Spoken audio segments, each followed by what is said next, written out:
Boy, right in the South Bend. Charges on the beat. On the spoon to get your information.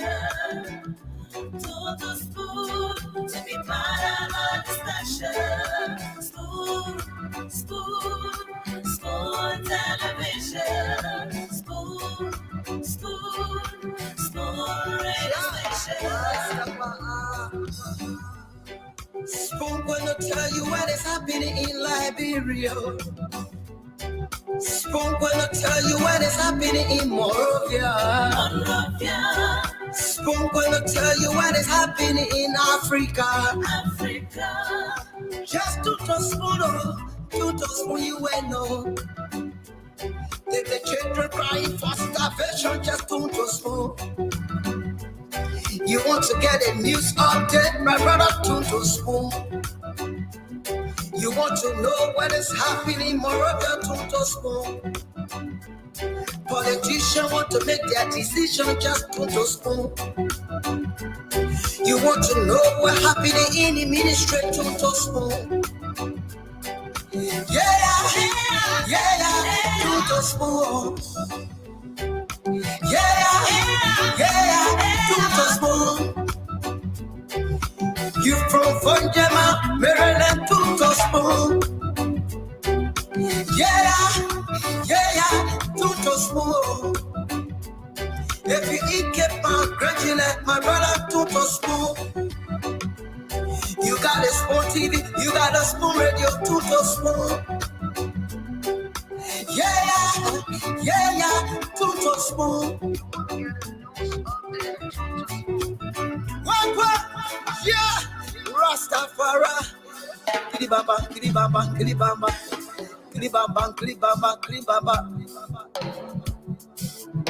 What I want?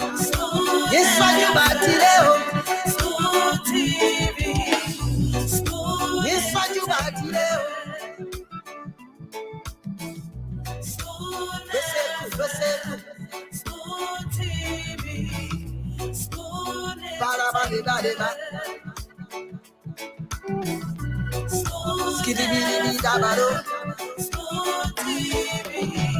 Spoon entertainment. Cool. 107.5. 107.5. 107.5. FM. On the spoon to get your information. A special one from the CEO, stand coming with the spoon. And your boy, right in the South Bend. Charges on the beat.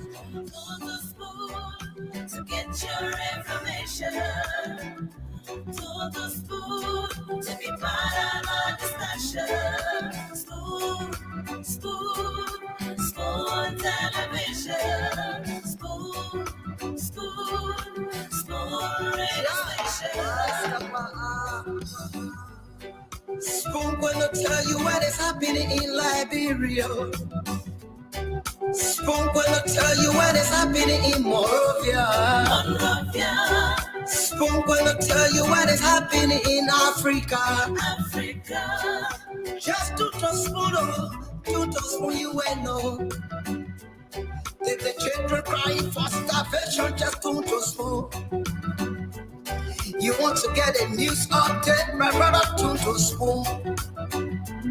You want to know what is happening, Moravia, to spoon. Politicians want to make their decision, just to spoon. You want to know what happening in the ministry, to spoon. Yeah, to spoon. Yeah,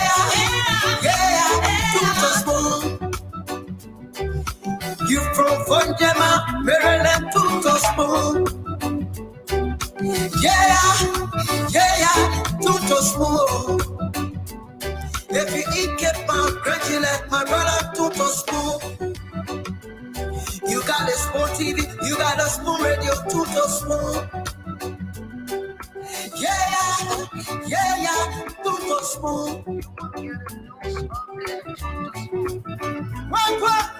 Yeah, Rastafari. Kilibamba, kilibamba, kilibamba, kilibamba, kilibamba, kilibamba. What I want? Yes, what you got today? School TV. School. Yes, what you got today? School. School TV. School.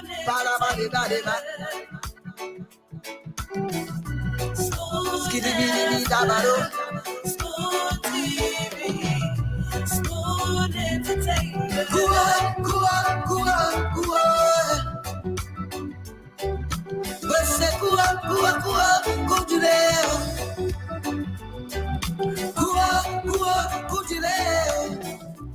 On the spoon to get your information. On the spoon to be part of the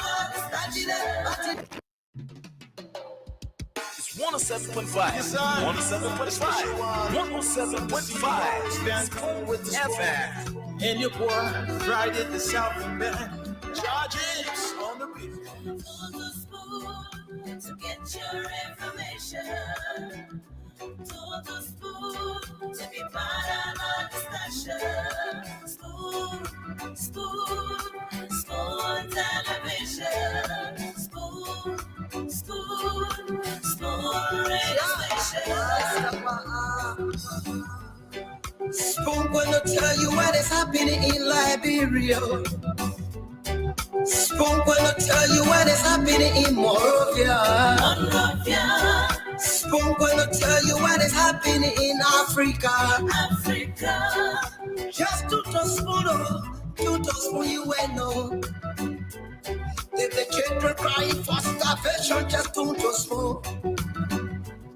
You want to get a news update, my brother, to spoon. You want to know what is happening, Moravia, to spoon. Politicians want to make their decision, just to spoon. You want to know what happening in the ministry, to spoon. Yeah, to spoon. Yeah, to spoon. You from Fonjama, Maryland, to spoon. Yeah, to spoon. If you eat keep on congratulate my brother, to spoon. You got a Spoon TV, you got a Spoon Radio, to spoon. Yeah, to spoon. What? Yeah, Rastafari. Kilibamba, kilibamba, kilibamba, kilibamba, kilibamba, kilibamba. What I want? Yes, what you got today? School TV. Yes, what you got today? School TV. School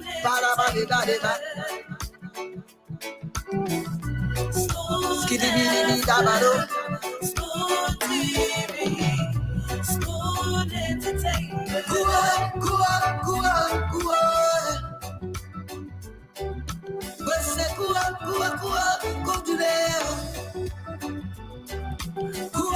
Yes, sir. A special one from the CEO, stand coming with the spoon. And your boy, Friday the Southern Band, charges on the beat. On the spoon to get your information. On the spoon to be part of our discussion. Spoon television. Spoon radio station. Spoon gonna tell you what is happening in Liberia. Spoon gonna tell you what is happening in Monrovia. Spoon gonna tell you what is happening in Africa. Just to spoon you will know. If the children crying for starvation, just to spoon. You want to get a news update, my brother, tune to spoon. You want to know what is happening, my brother, tune to spoon. Politicians want to make their decision, just tune to spoon. You want to know what happening in the ministry, tune to spoon. Yeah, tune to spoon. Yeah, tune to spoon. You from Vonjama, Maryland, tune to spoon.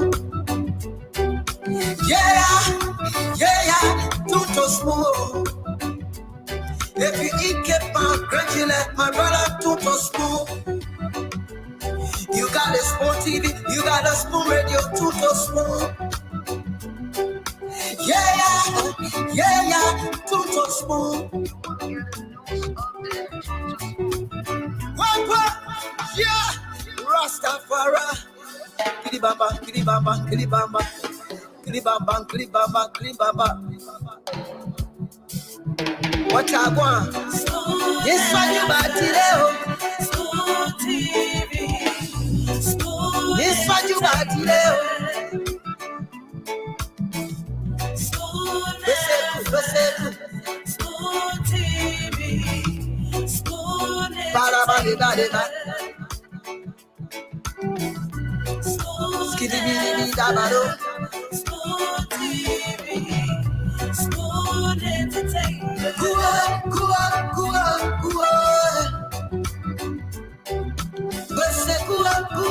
Okay, folks. 10 minutes down, 8 p.m. here in Liberia. Today is the 29th day of May 2023. It's a Monday, the start of a brand new working week. And we'd love to welcome you to another edition of your premier nighttime show here in Liberia, Spoon Talk, across the Spoon Network here in Liberia, Fabric 101.1, Super 95.5 FM, as well as Spoon 107.5. We're live on Spoon TV, Facebook, and YouTube, as well as Fabric TV and Super TV as well.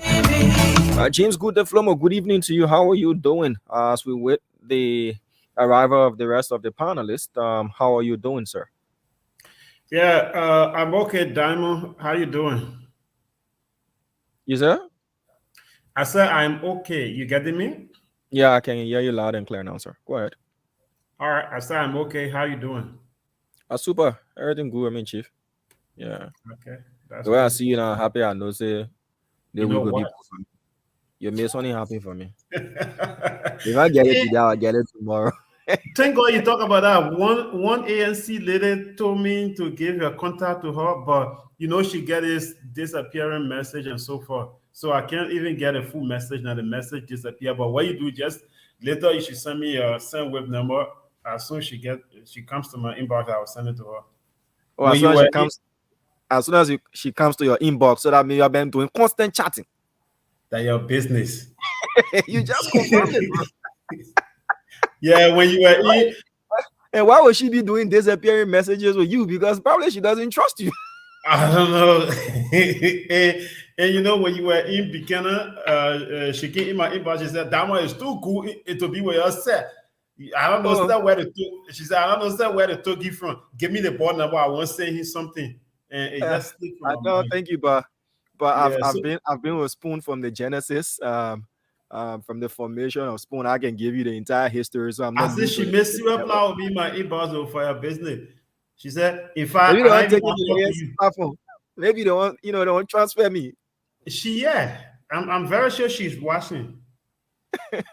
She was like, "And I even want to talk to you. And I want to talk to you. And I just can't in your inbox just because I want to." I said, "Okay, oh, mama, go ahead." So you have to somewhere along the way. Y'all settle it. You know, ANC people now, they are some day good, some day bad. Are you talking now? Yeah. So a lot happening in the country. Usually what we do on here, since Dr. Richardson is not here to moderate as of yet.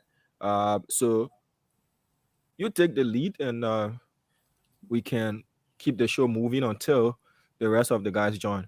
How about that? Yeah, while we are waiting them, I think you can just give some update. Maybe you're going to be doing that until they come on. Yeah, only me. All right. So a Yeah. lot happening in the country. Usually I like to start with the soft news, then we go to the hard news as well. The University of Liberia um has already begun the process.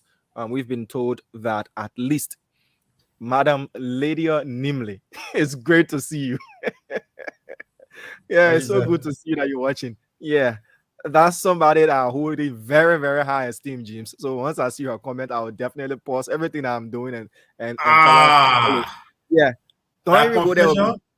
No, she's a mentor. She's a mentor. She's somebody I look up to. She's good. Oh, my She's own, someone best yeah, friend, SJ yeah. Johnson, my man, long time. My own friend So say I see this man now. let me go to the update because as soon as I mention Madam Nimnes, then you won't go recognize your own people. Is I say that my own man, SJ Johnson, that we used to be best friends, and the man calling me CDCG. But anyway, we settle it beyond close though. yeah, so that stuff. So Yeah. the University of Liberia has begun the process of graduating 1,500 students, those that are eligible to graduate, and Mhm. in that number we have our very own Sylvester Cholople. He Okay. he walked out of the walls of the University of Liberia today with BA in Mass Communication and Media Studies. So we want to say congratulations to you, Sylvester Cholople, a very All hard right, bro. working Now, young all man. Yeah, simple English, man. yeah. Sylvester Cholople, he's always ready to work. Energetic young man. We say congratulations to you. This is just the one of the stepping stones for you to achieve greater heights. Congratulations to you, Sylvester. Yeah. All right. So talking about scholars, James, a Liberian scholar is targeting two Guinness World Records. Since Hilda of Nigeria broke the continuous cooking record, you know, Yeah. Africans have started to target Guinness World Records, to be broken or to set their own records as well. And Liberia is no exception. You heard the news of Chef Aloysius that was trending all about that he has expressed his interest in breaking Hilda's record as well, to go the longest when it comes to cooking non-stop. But Vasco Menko Gao the first is aiming to break an 89-year-old standing record, James. You What is know, that record? the record is held by a Turkish national, is to the longest spoken word to read aloud for the longest. Yes, he wants to break that particular record. The current Guinness record stands at 100. I'm trying to get the total. The current record stands at 124 How hours. is you? What's up, Chief? I think he's on the phone. He's on the phone. Okay, so the current I can record hear stands you. at I can Oh, hear 100. you're me. not hearing us? Hold on, Di. Maybe you can log back out. Yeah. Go come back. Go come back.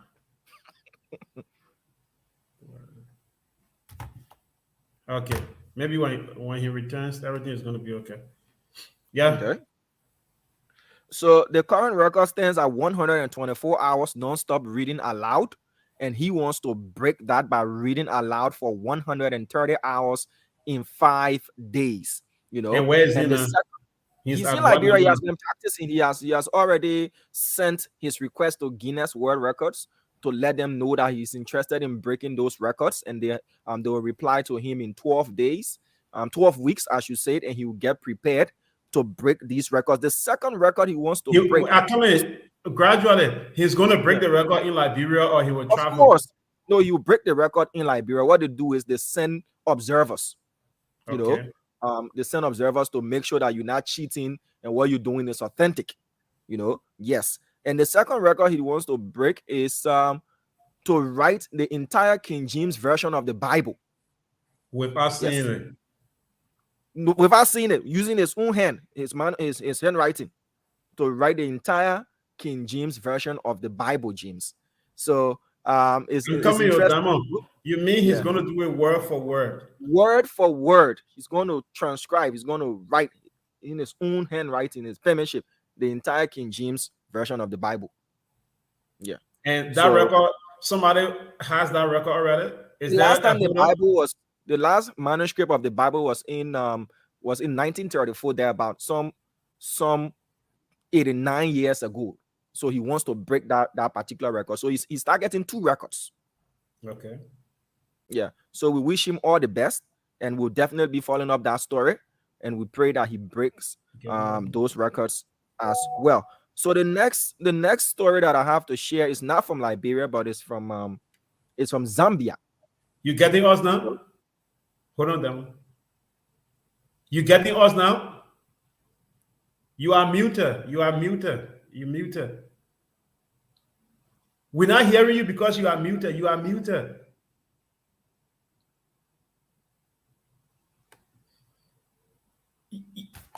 You are muted. You muted.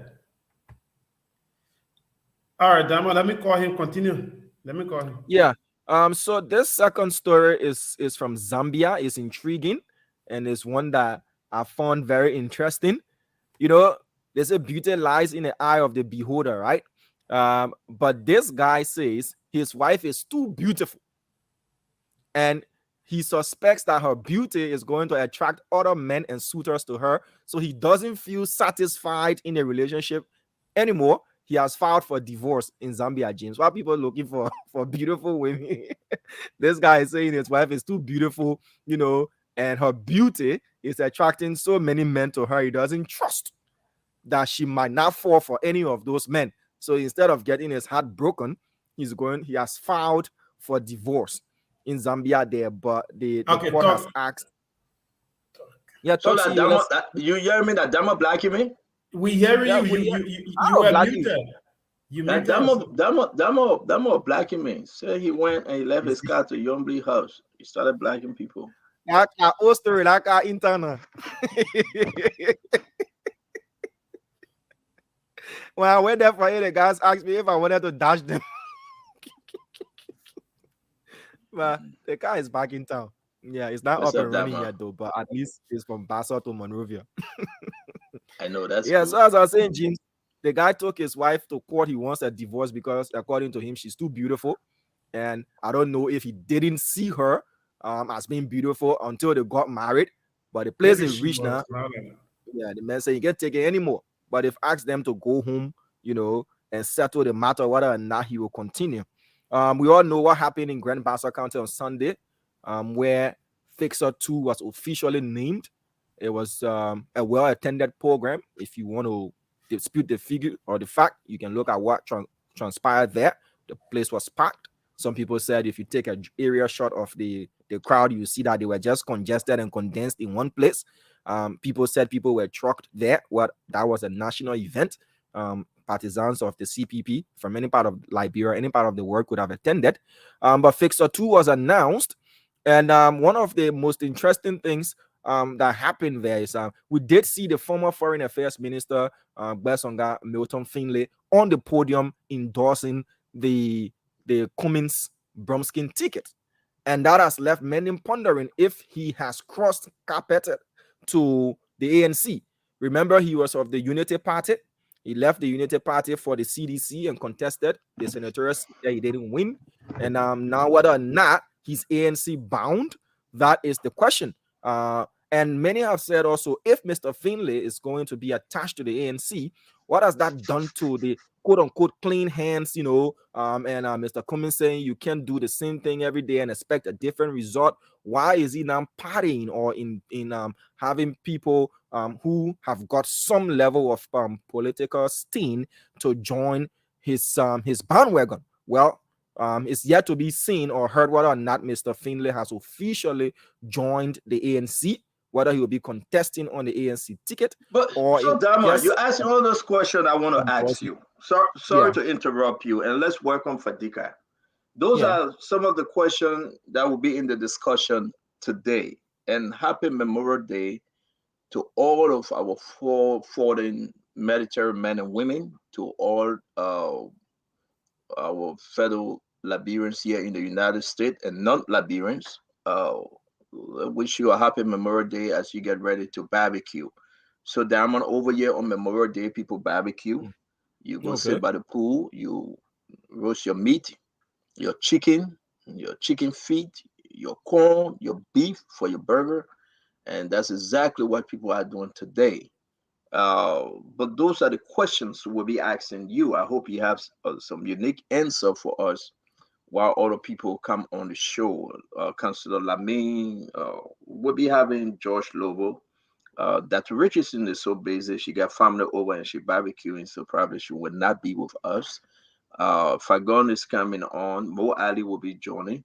And I will be having this wonderful conversation today. You are right, Dama.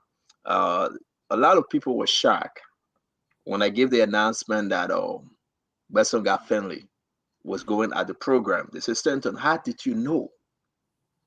And I said, because I am who I am. I get to get free information. People saying, oh, you're making up story. I think Fadiga, you were on the show when I made that announcement. And it came to pass that it was true. Now, we received additional information about the reason why Basanga endorsed comments and CPP. That's a big reason. And it will shock you. The reason why he did what he did. And when you talk about the Besson guy, you talk about our own Oman, Judy Donkey, the former minister for gender. Yeah. And you know that they are family, they are related somewhere somehow. And you talk about the brown skin. Then you move ahead now to talk about Madame Salif. So this thing, it must. There was no way to wait. It was bound to happen. So we're going to be looking into that direction as well. So folks, I hope you are doing your barbecue. I hope you are enjoying yourself today. Take some time out and listen to the Spoon Talk. Share the program. Let's have a wonderful conversation. We will open the phone line early. I will beg Diamond and Good Day. Let's just be on this thing for an hour, 30 minutes, man. That's the time given to me because I got to go hit the grill. I have to hit the grill today for us to eat and drink some cold water. If you can drink juice, drink juice. Al Hussein, did you go to Waterside to buy your food or you are barbecuing, Al Hussein? What's the activities today from your end? Man, I'm cooking no African food. I got work to do. I got a lot of report to write, and then I'll go to a nice restaurant. There's one restaurant by the lake. I'm gonna go out there today. I got a friend that visiting from out of town. Can you set the record straight? A male friend or a female friend? My man, make it to all. Oh no, Alpha Dika. You just invited yourself. Hey, you tell me that you got a friend. I didn't ask you. It's a friend. Actually. A male friend or a female friend? It's a female. She's not with me. She's in town, and I'm gonna take her to show Minnesota nice. Minnesota hospitality. That's what it is. Oh, I've been there. I've been to Minnesota and I met Jackson. You drank the pepper soup. So that's I've done the dirty water soup from what's the guy name? Robina House, the dirty water soup. And I met Asa Jackson, the counselor, and we had a good time, by the way. But so to speak, though, I just asking you, who's this female friend? Is that an old friend or a new friend? No, old friend. Oh, old friend. Okay. All right. We're gonna leave it like that. Go way back. You know me and I again. We are politicians now. We can't be involved in those things. We gotta live up to that expectation. Involved in what? I didn't say anything. You can't. No, I'm just saying, just in case there's any insinuation there to clear out all those doubts. Insinuating what? This is just a preview of the show. We are not saying. I spoke to George Lobo today, so I was on the phone with George Lobo. Then George Lobo said, "What are you wearing under that?" I said, "George Lobo, who are you talking to?" I was shocked. He forgot that he was on the phone with me. I'm all talking to man. And he said, "Oh, stand up back." I said, "George, but I ain't gonna say anything. Who No, I'm not gonna say. I'm not gonna say it. I don't know who he was talking to. What are you wearing under that? They would know what you wear.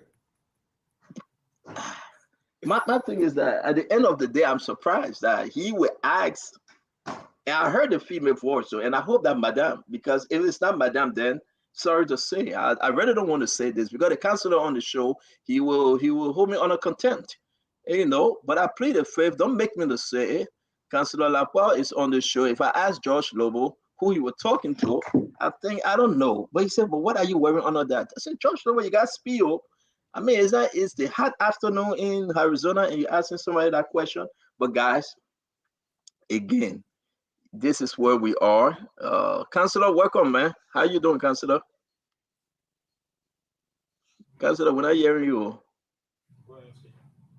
No, I mean, I don't know why I will hold you in contempt, you know. Well, I thought that your boy, I told you that your friend be Josh Lobo, so I don't want to make it say, oh. No, but I mean, if you caught him doing something, I mean, you guys can talk him man to man. Yeah, I'm not saying it. He coming on the show today. I'm not saying it. He just said, what are you worried under that? I just decided. And listen, gentlemen, listen. Maybe again, I don't want to make my brother verse for the first time in a long time, almost a month or so. Today I was able to chat with Henry Pedro Costa.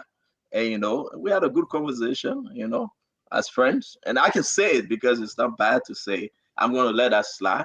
But, I mean, what's up at your end, with the exception of you taking this person out of Fadika? You taking No, the female I'm out not. and you're going to eat, and after eating, we don't know what you guys going to do next. But what's up at your end? No, but, we'll be talking politics. Yesterday I was on live. We had a lot of people in. And this morning, man, I woke up this morning. It's like I'm the only person that this CP people see you. My man, my whole page, tag, I will see for the guy. More than, I know, 50. Everywhere I go on Facebook, it's like I'm the most famous man on Facebook now. So I feel like a celebrity already. That's how it is. I like the fact when tracking me, so I must have struck a chord somewhere. I like the fact when Councilor said we should talk about the policy issue. We're about to get the immigration. Let's talk about policy issue. I'm happy. Let me ask. Let welcome for a very long time. Oh, George, you are the tough talking George Lowe. So you're not a drive-through no more. You're not selling McDonald's or Burger King anymore. You are the tough talking now. Don't do your Acid Jackson thing on me. Yeah, just ask you a plain question, man. You see, James, you and your boss, I've not even said anything. Your boss have started attacking me. Again, listen, we're renovating the drive-through, so we want to improve our menu. But it's good to be here, and I like the part that you guys said that has been said that we should speak about the policy issues, and I'm hoping that we can have those conversations, and so we can begin to draw clear contrast between our arrest plan and that of the promises to deliver plans. So I'm looking forward to a fruitful conversation. But it's good to be back, Stanton. Like I always say, you play too much. That's the problem I have with you. That's all. Yeah, there's nothing else you can do but just play and relax. God is in control. You want to get under your skin, it's up to you. I would just be who I am. But let me thank my dear friend, Sewu Unspoon, the man Hussein Fadiga, the man, like you said, I think you're the rock star. You took over the GMB thing. I think you and Martin Colley, we just gonna have to sit back and watch you guys, because it's good for us to at least stand on.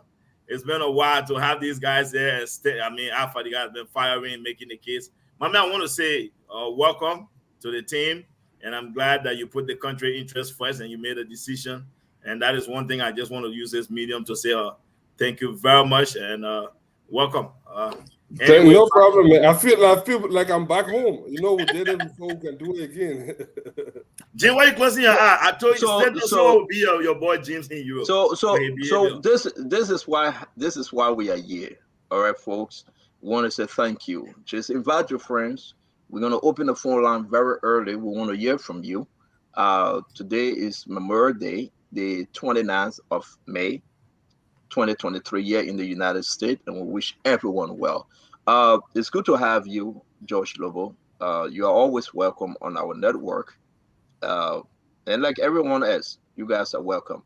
Well, Councilor, what's your take? What's happening from your end? I heard that your stand-up bearer, Tewon Say Gunglo, was he was here in my backyard, here in Burlington, New Jersey.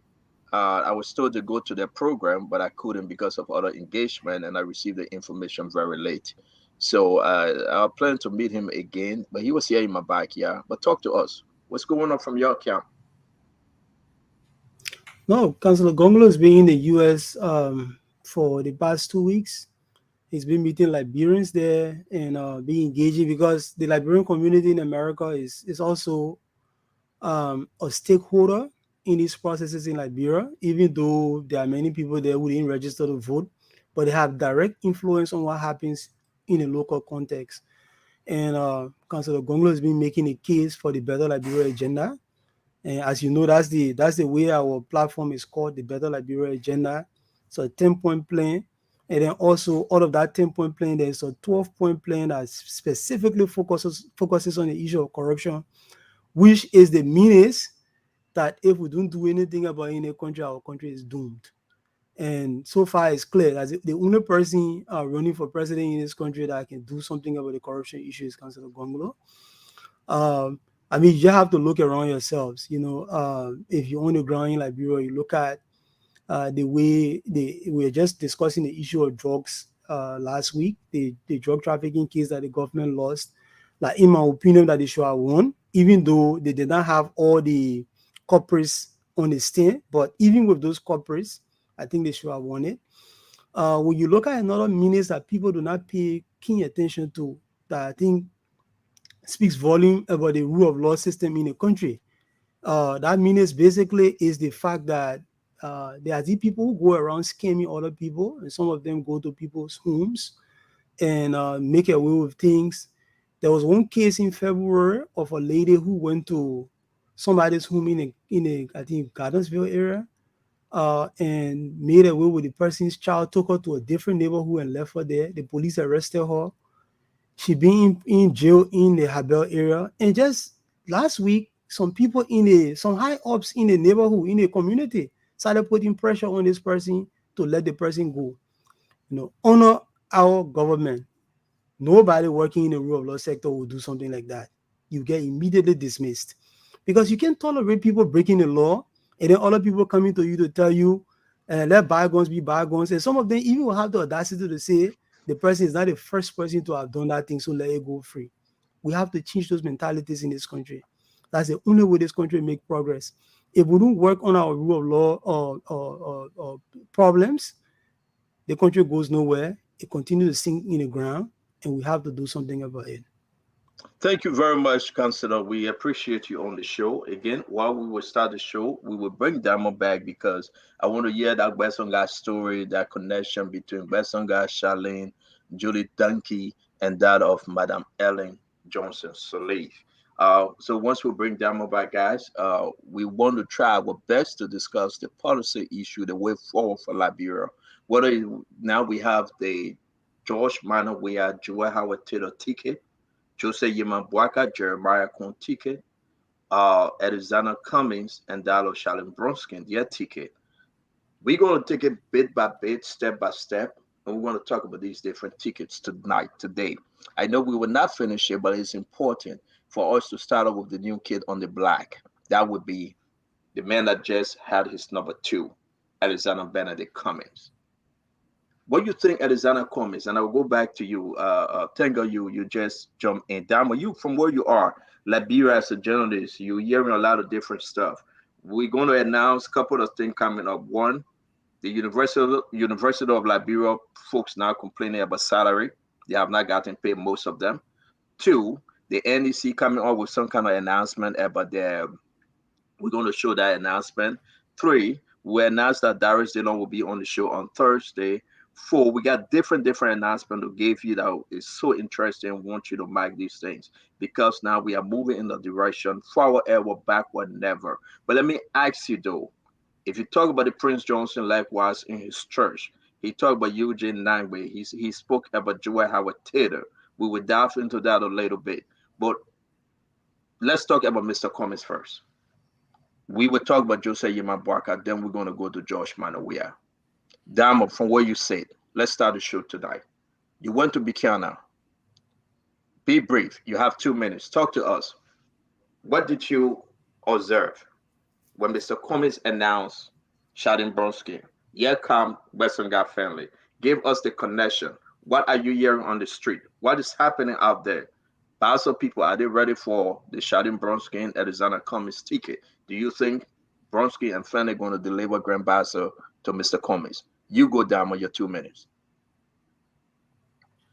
Well, I'll start from the last question, whether Mr. Finlay and Madam Bromskin can deliver Grand Bassa to Mr. Cummings. Grand Bassa has been declared a battleground state, as it has always been, but this time around, the battle has intensified because now you have a prominent daughter of Grand Bassa County as a running mate to a major political party as well. And then you have Senator Finley. We shouldn't underestimate his capacity in Grand Bassa County, though he didn't win the midterm senatorial elections and he lost his seat as well.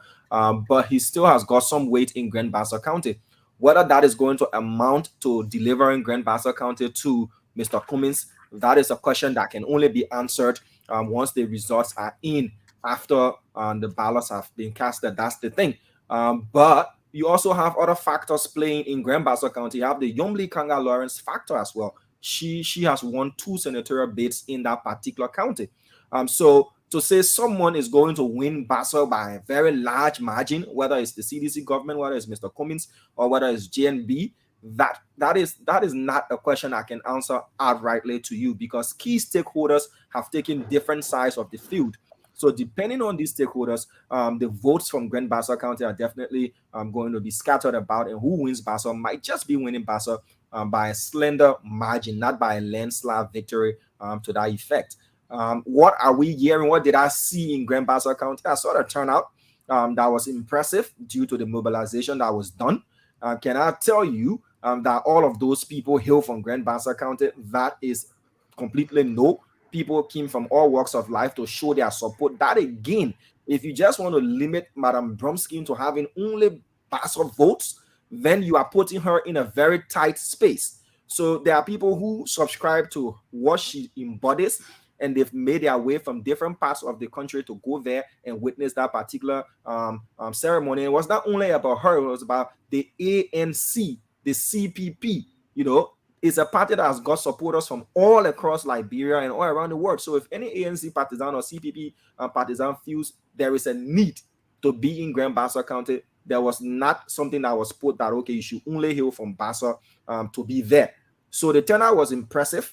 The mobilization that was done was impressive. Whether that is going to translate into votes on October 10th, that is the question. But one thing you should know, that when you have a huge crowd, and even those in the crowd are not supporters of that particular party, there is a tendency that by going there, you might listen to their message and then go their way. That is why when somebody goes to church, they tell you, if you're a first-time visitor, you can, if you don't have a church, you can come and worship with us. There is the risk of, if you are not a partisan and you just go there to see or to witness, you might just lean in that particular direction. So people say crowd don't matter. I'll ask you the question: would you rather have 1 million persons at your rally or 10? And tell me which number is going to go out. I mean, so your argument, or Diamond, stay put. We are not many, but a few. The rest of the thing joining us. This is what was sent to me, Diamond. So you are now confirming what our sister said. Joshua is best to ask question before speaking. The majority of the people came from Bassa. Yes, we did take some people into Bassa, but they were from the Bassa belt. The Bassa people are not only from Bassa County. They are from Maigibi, Riverses, Lower Bond, parts of Moserado. Charlene was born in Nimba. Therefore, they came to celebrate with their daughter.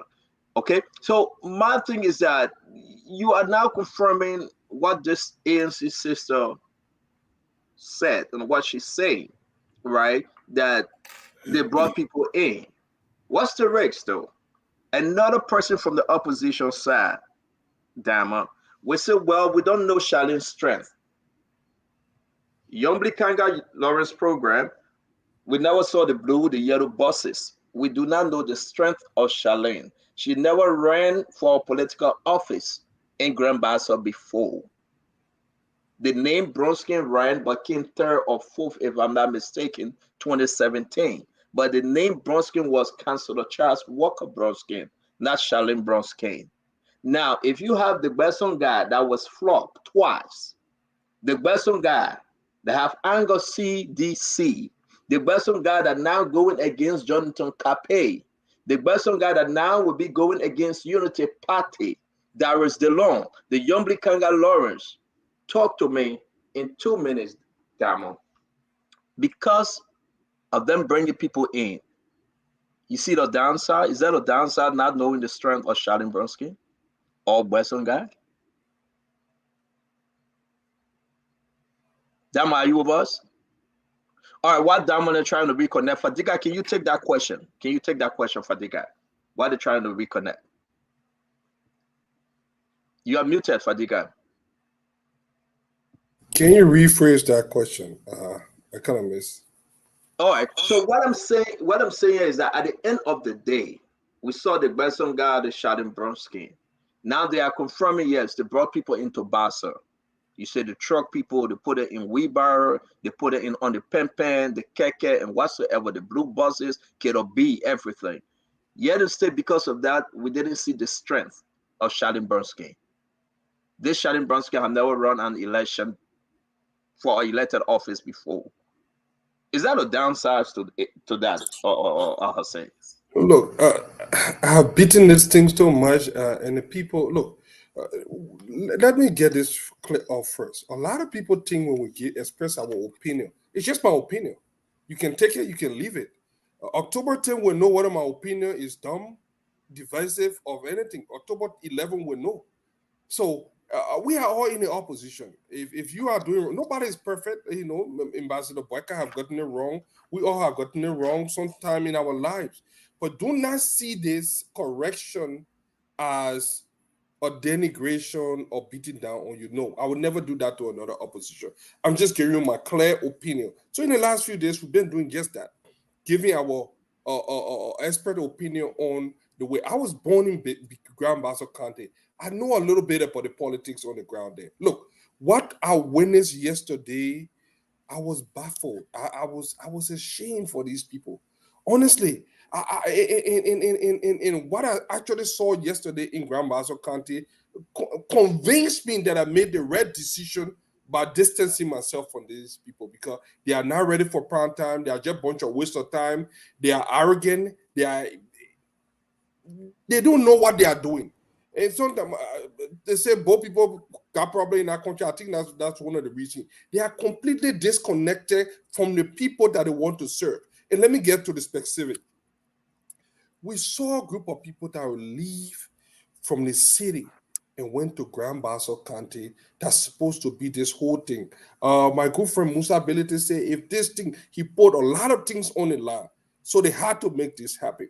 But yeah, it's the downside to this politics of trucking. You never know. Damon raised some good point when he said, oh yeah, people can come and listen to the sermon. They might get something from there. But the problem with this kind of politics is that what if they don't get anything from there? Because the group that I saw yesterday, Bassa people less only called Bema, for the first thing I observed when Damo, you were there, right? You are the event. When Sonny got there, boy, if you can understand a little bit of Bassa, when that guy opened his mouth, the words that comes out of his mouth, if you got any connection with that city, you want to dance.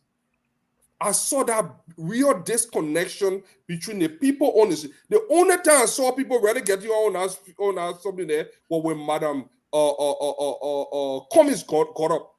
That was the loudest cheer I ever saw through all the event. When that lady got up and started to dance, she's very charismatic. I think she use her move.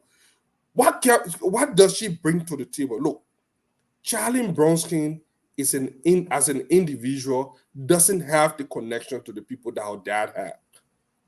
The notion that people say, oh, so the politics, you have to be relatable. The people have to like you. I see these guys going all around on different platforms, and what else? She speak Bassa, it will put food on the table.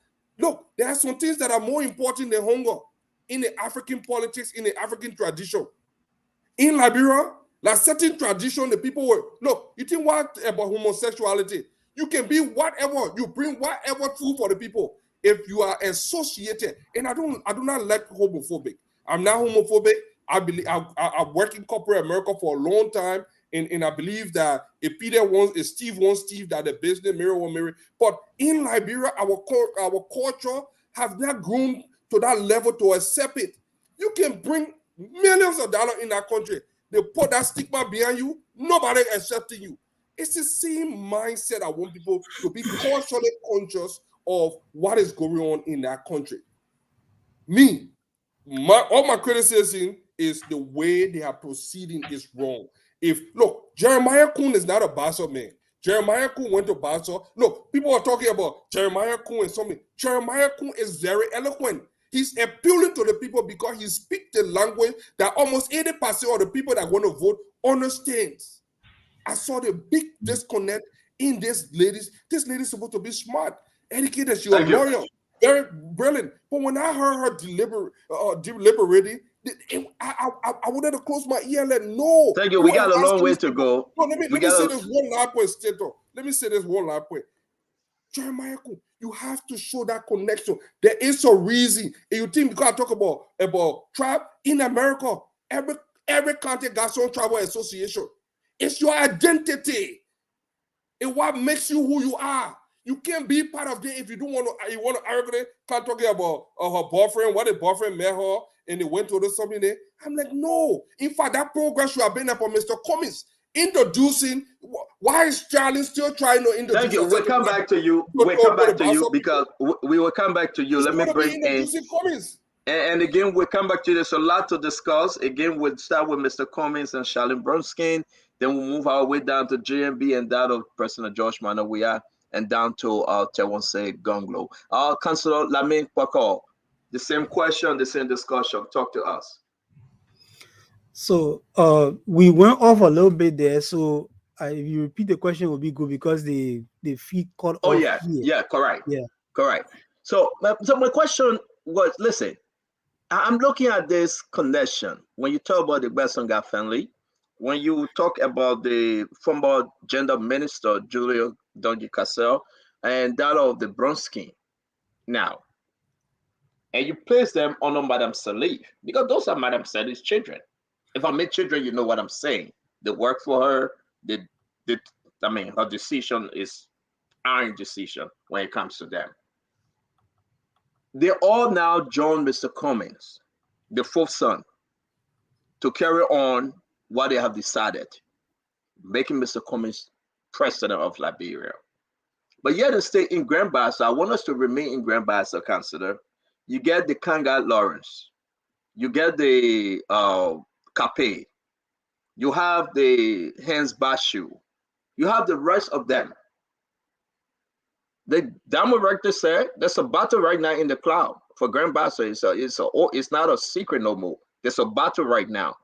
But if you tie them to Madame Salif and you have to truck people in Grand Bassa for that program, we have not seen the strength of Charlene Brunskin when you talk about being in Grand Bassa.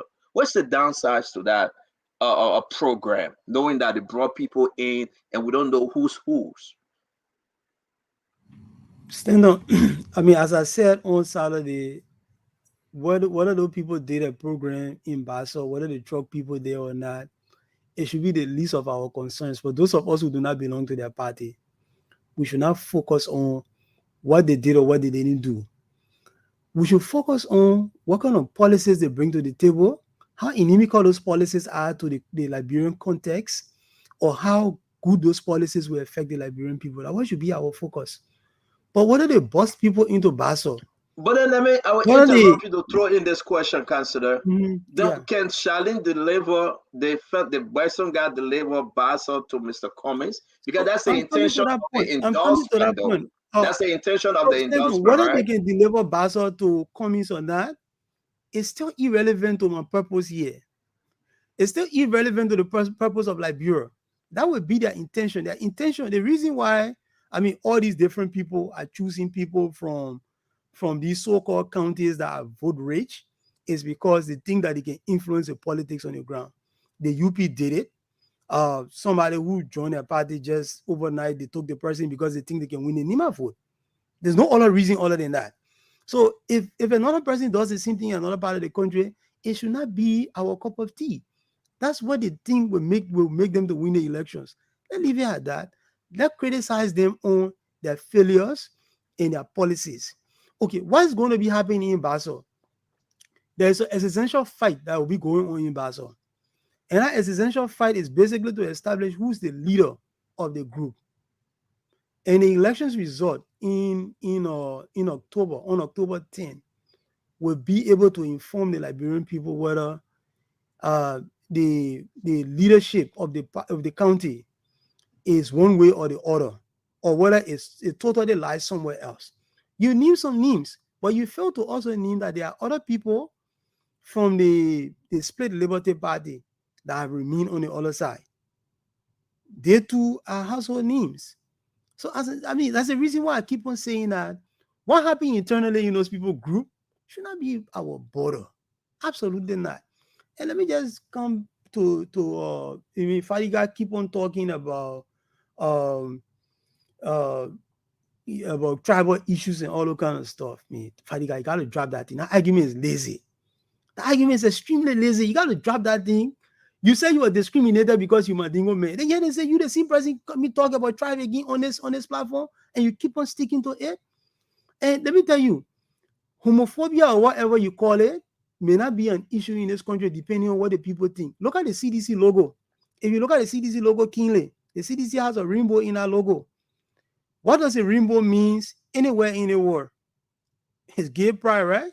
Have anybody ever lashed on that and said the CDC is a gay party and blah blah blah? Has a discussion like that ever gained currency in a society? Because the people look beyond that, they look past that. If they say they like somebody, you can bring most of that is not true. That logo came about before the No, don't not hearing. interrupt him. Fadiga, Fadiga, don't interrupt him. Let the counselor finish her place. So I will give you your time after like logo. you, like you go back to Taylor. The people voted for Taylor over Mumule. Taylor got more votes in this country than any other person got, and probably nobody will ever get to that level ever in the history of this country, probably not even in our lifetimes, right? And we say a lot of negative things about him. Yeah, they say these people, they say you came my mind, you came my power, I will still vote for you. The same thing with Mr. Weah, although he didn't get the kind of Taylor-like majority. But the people say a lot of negative things about him, the people still decided to vote for him. And we gotta get away from the politics. Or the person has run in election here before and won, so the person has an electoral history. Why did Taylor win election before? So, but let me ask you a question, Fadiga. Wait small. Why did Taylor win election before running for president in the country? Why did Samuel Doe win election before running for president in the country? Why did Tottenham win election before running for president in the country? I mean, we gotta stop those lazy arguments. Those lazy arguments do not help us to inform the debate in this country, to help the people in the country to decide who will be the best person to move the country forward. So Fadiga, let's start talking the policy thing. Counselor, we got to lay something up here. We got to set it straight, Counselor. There must be a reason why you decided to support Tewonse Gonglo, Councillor Gonglo. There must be a reason. You never just came up one day and say, okay, I'm going to leave Liberty Party and support Tewon Gonglo. Something drove you to support Charles Walker Bronsky. The same thing have driven you now. You are supporting Councillor Gonglo. Yeah. With your endorsement and your support, is to move something. Western guy had an opportunity. Real quick, I will give you 30 seconds on this one. I got to go to George Lobo. Western guy spoke with Jose Yiman Boakai. Western guy served in the UP government. Western guy spoke with CDC. I know for sure that he was back and forth with CDC. Western guy went ahead to again talk to Mr. Cummings over and over. Daniel Chie, Louis Brown, Toga going back in touch. They were reaching out to Western guy. And they even used Madame Cassell, Judy Cassell, to reach out. Don't you think that something drove him to support Mr. Cummings even before we come to the policy issue? Don't you think it's not only because, no, let's leave that thing. Let's leave it. Let's just stick on the policy issue. What's the policy issue there that drove Western guy, Charlene Bronsky, and all of them to support Mr. Cummings? That's where I'm coming from. Then we'll go. Let's welcome the Minister Eugene Lami Fagon. But after you get your 30 seconds quick, we'll go to George Lobo. Yeah, I mean, I don't know Mr.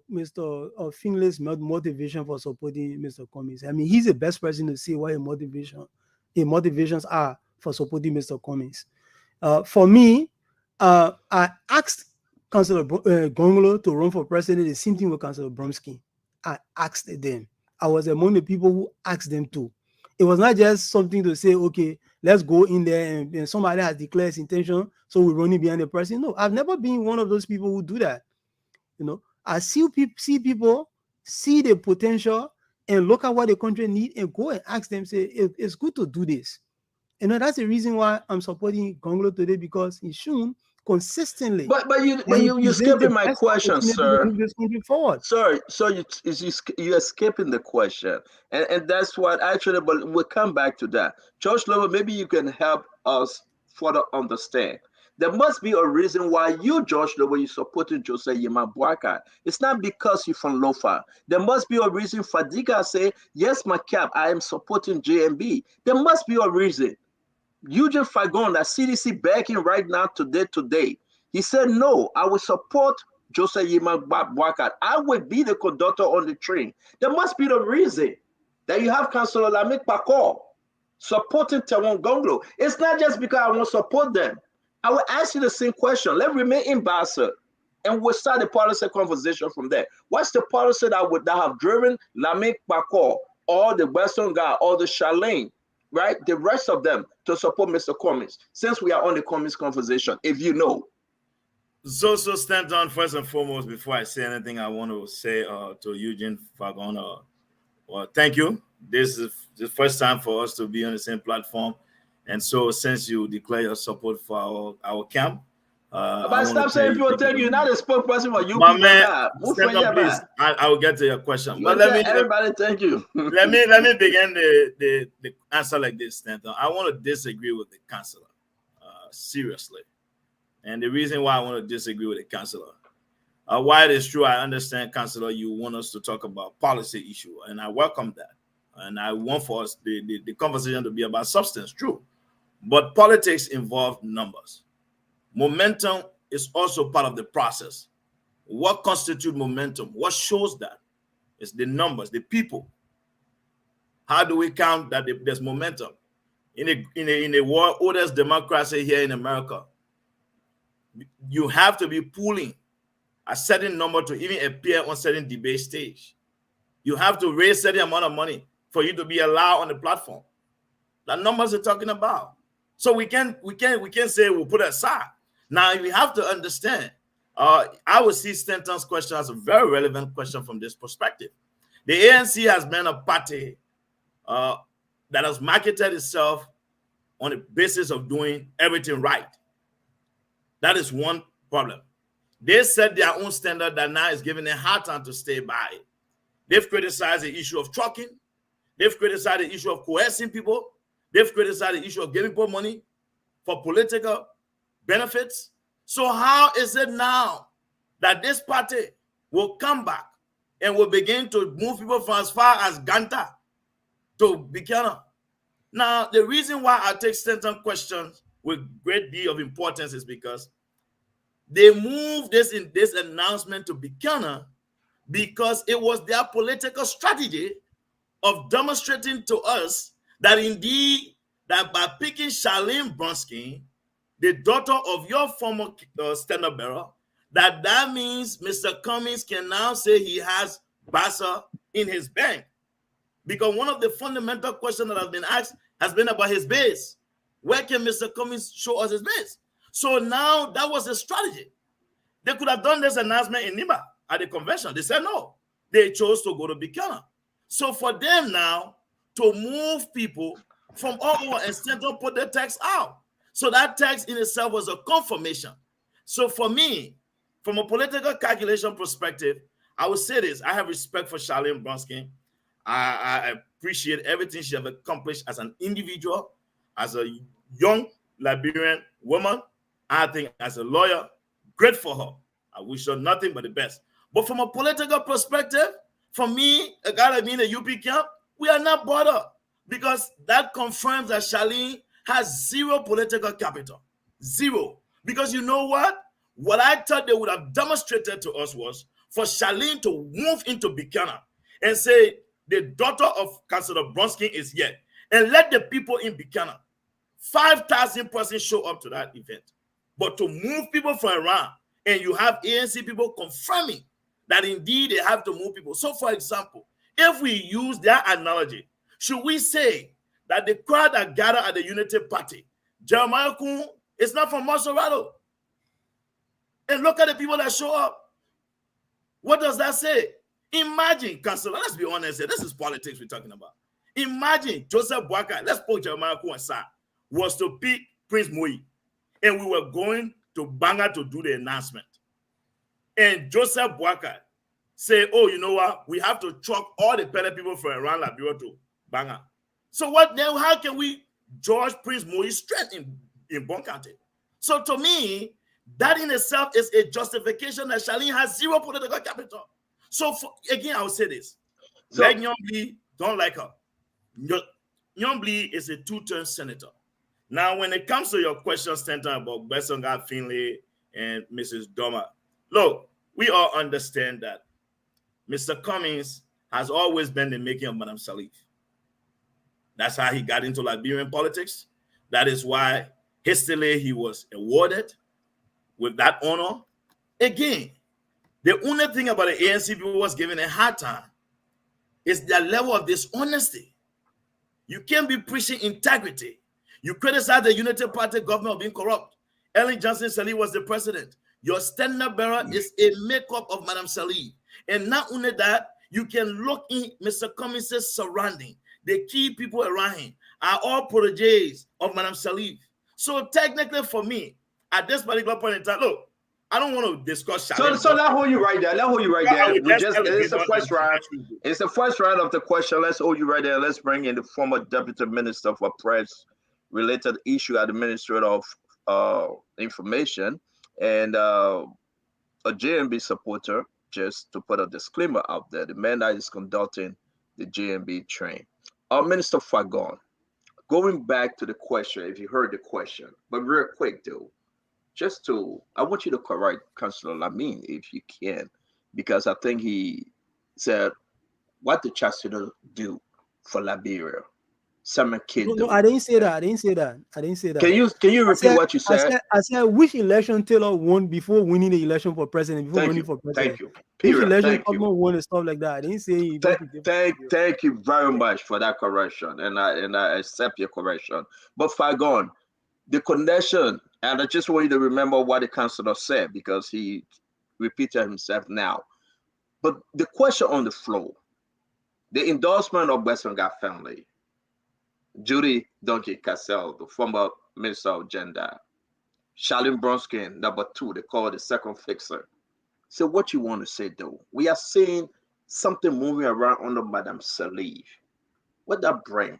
That endorsement, what did they see that you are not seeing that have taken them to Mr. Cummings? Are they blind? Have they seen something that the rest of Liberia are not seeing? Can you talk to us tonight on Spoon Talk? Thank you very much.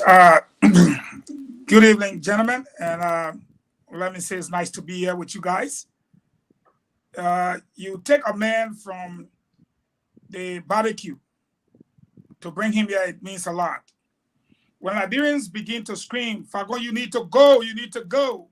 You got to put the chicken down and the meat and go for the people's requests. And that's why I'm here.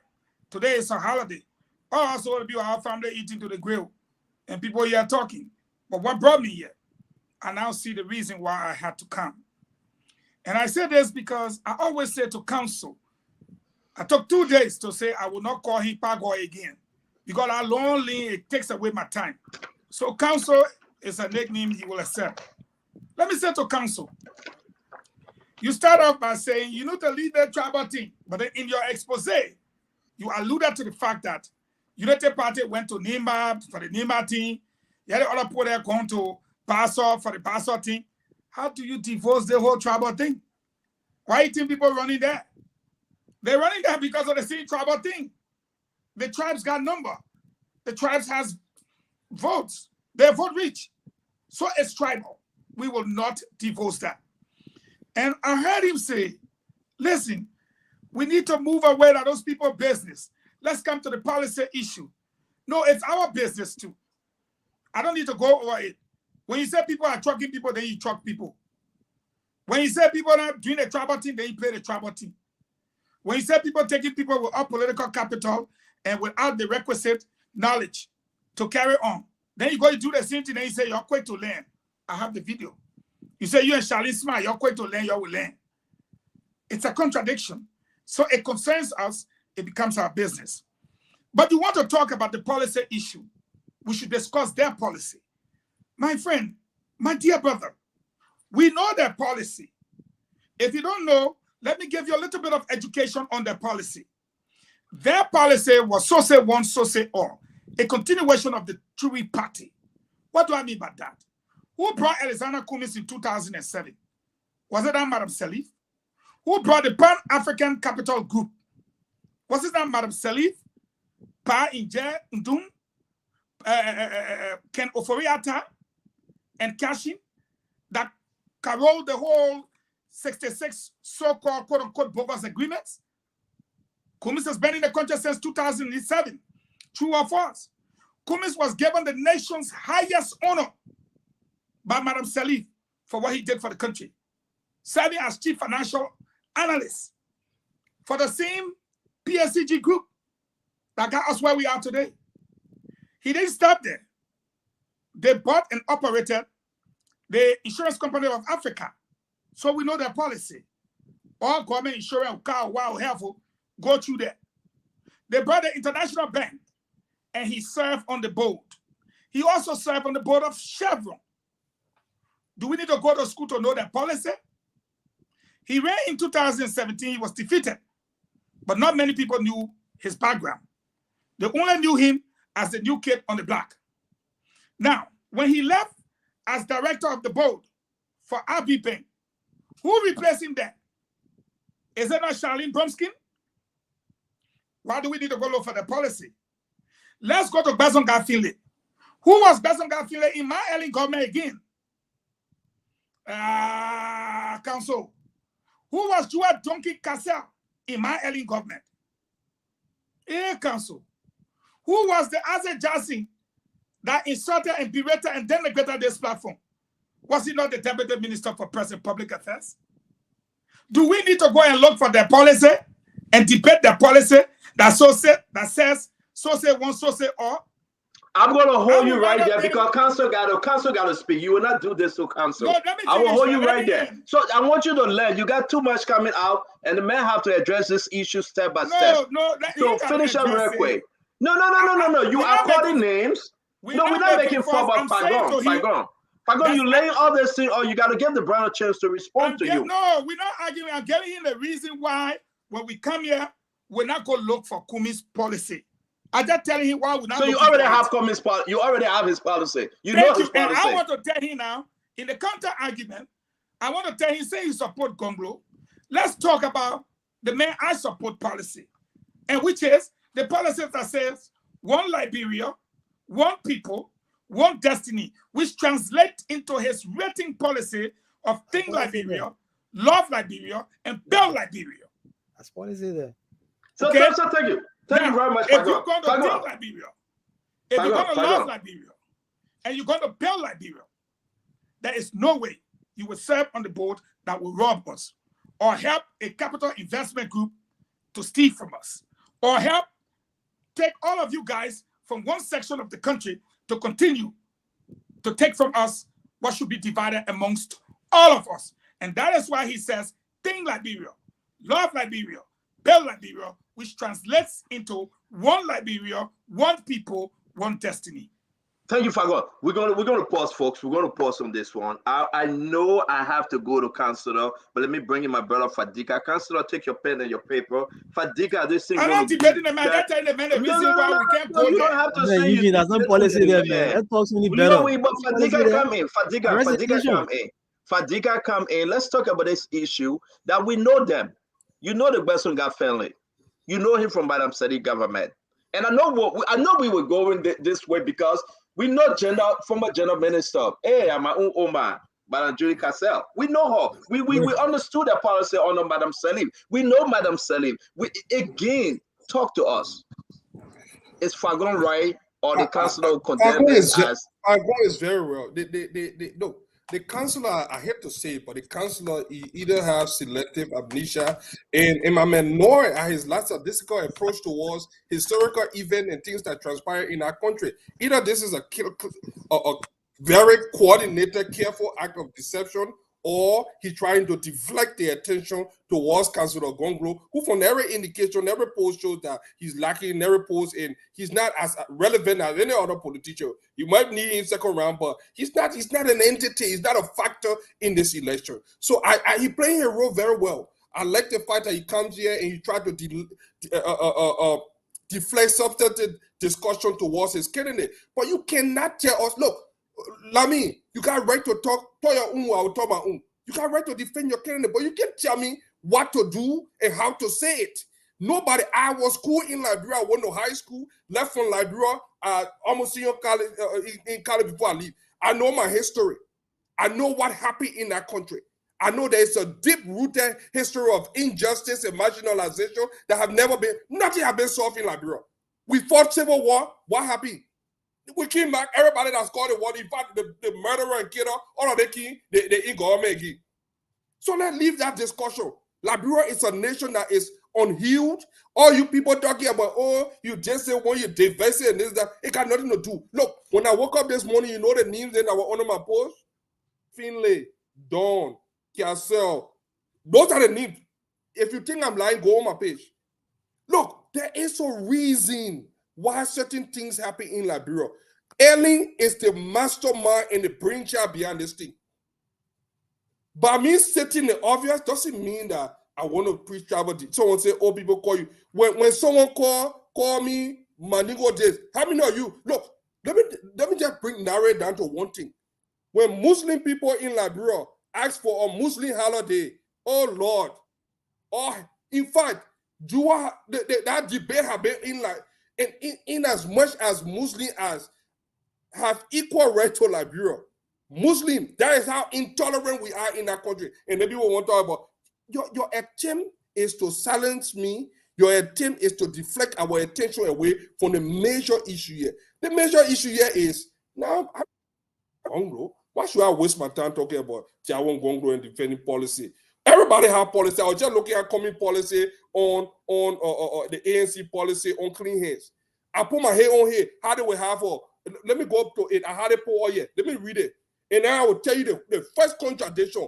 No, don't read it. Send it to James. Put it in the chat. No, it's just one paragraph. Just screenshot it and let that post it. It will be better. Let me bring in Councillor. Let me bring in Councillor. Let me finish the point.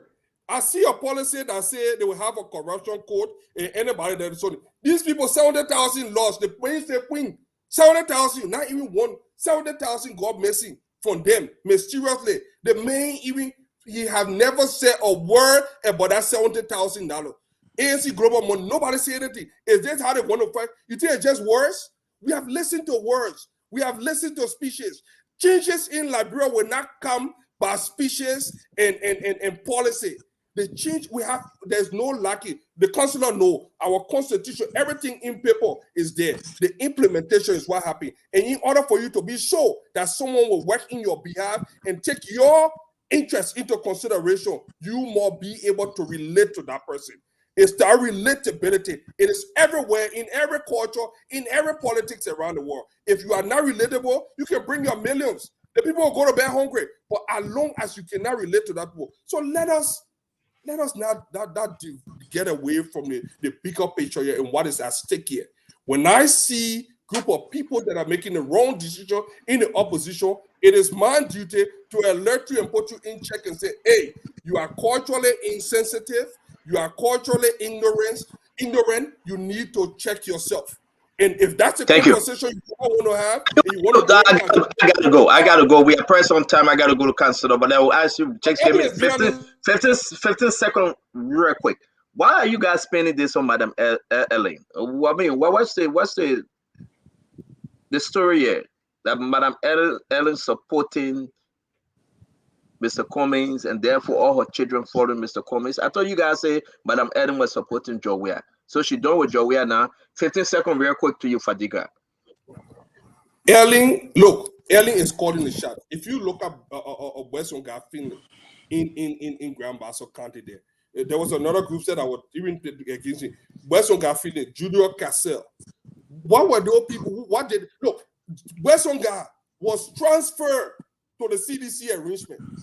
He did not even, he crossed over as foreign minister to the CDC arrangement. He was seditious until they broke apart or something happened. So we all know the history.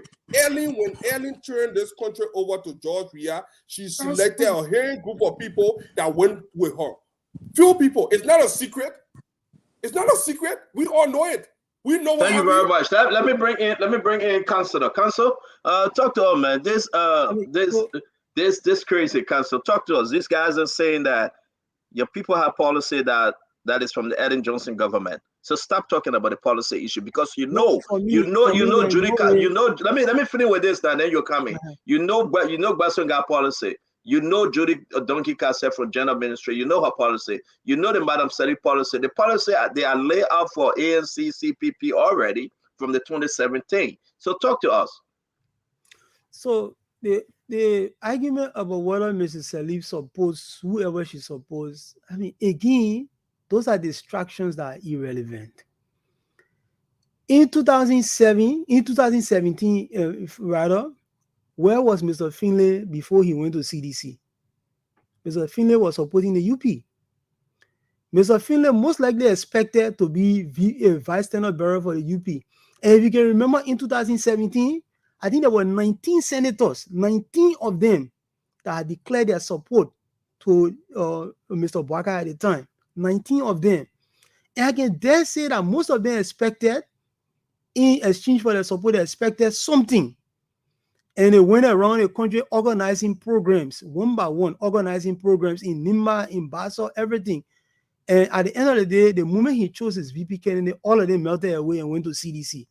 Because what they were expecting, I think Mr. Finlay expected to be named as VP candidate. I'm not too sure. So he shouldn't come on my neck for that. I'm not too sure whether he was angling for that, but I think he was angling to be the VP, the running mate to Mr. Bwaka at the time.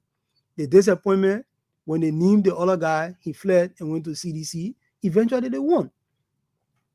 But the bottom line here, because somebody worked with Mrs. Salif, so you say you know the person's policy. So there's no reason to discuss the person's policy now.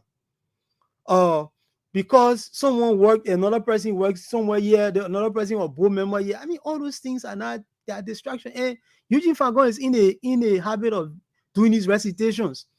I don't know whether he goes home in the evening time and he memorizes these things. Because if you play the clip for each one of the time he says these things, he says them exactly the same way. It's almost like somebody autopilot. There's some kind of robotics. There's some kind of robotics involved here. I'm laughing intentionally because I'm kind of confused.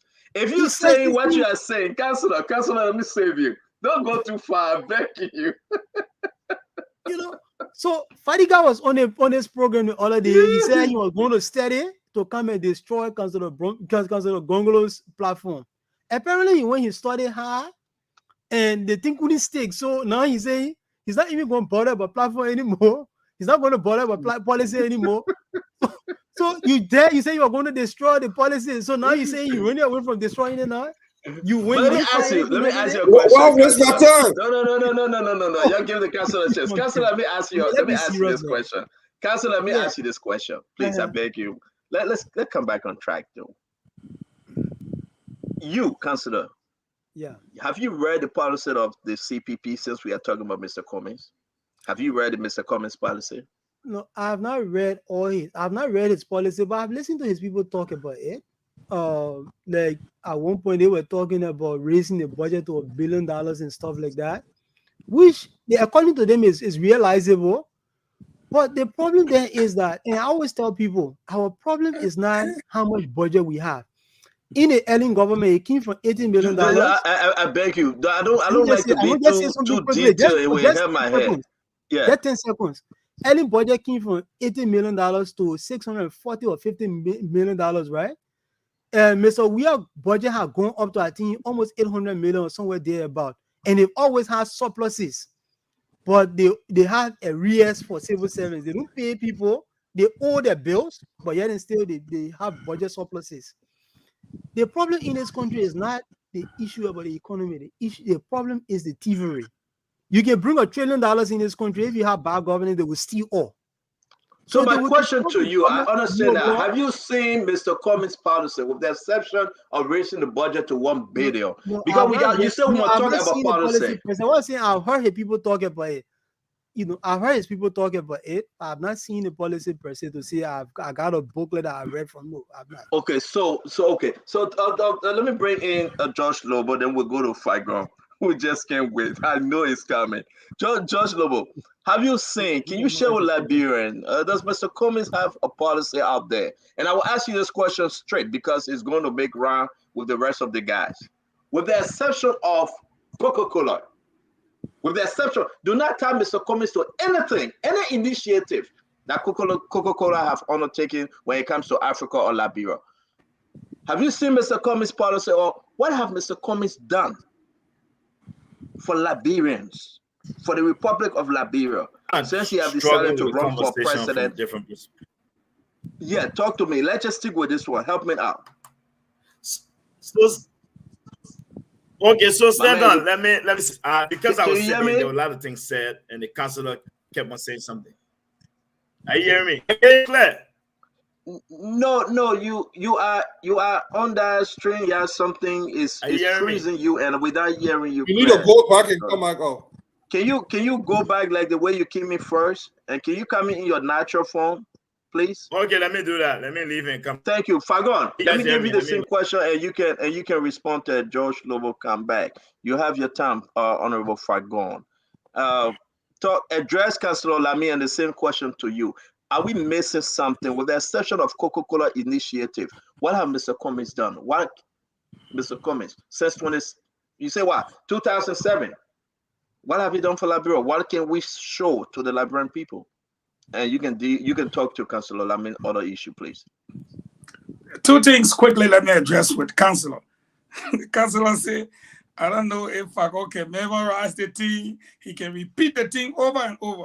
Council, the music I can play in your car, if you want to sing it, you got to listen to it every day. It's a process of learning. If you miss that in school, I am helping you now. So we say it to you every day so you can grab it. Because we don't want to say it and pass. We want you to catch it. That this is what happened. That's why we're repeating it every day. It doesn't mean we can't repeat other things. But when I was talking about James B. policy, everybody heard you. You said, that policy there. Can you open your computer and go to Google? I would like to help you. What a policy is. A policy now is a course of principle of action adopted or proposed by a government, party, business, or individual. So the party there.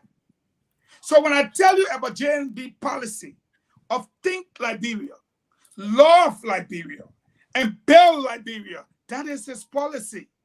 And for us, it is more or less now for us that we say, one Liberia, one people, one destiny to which you will take the country. Not a handful of people. Let me help you understand again.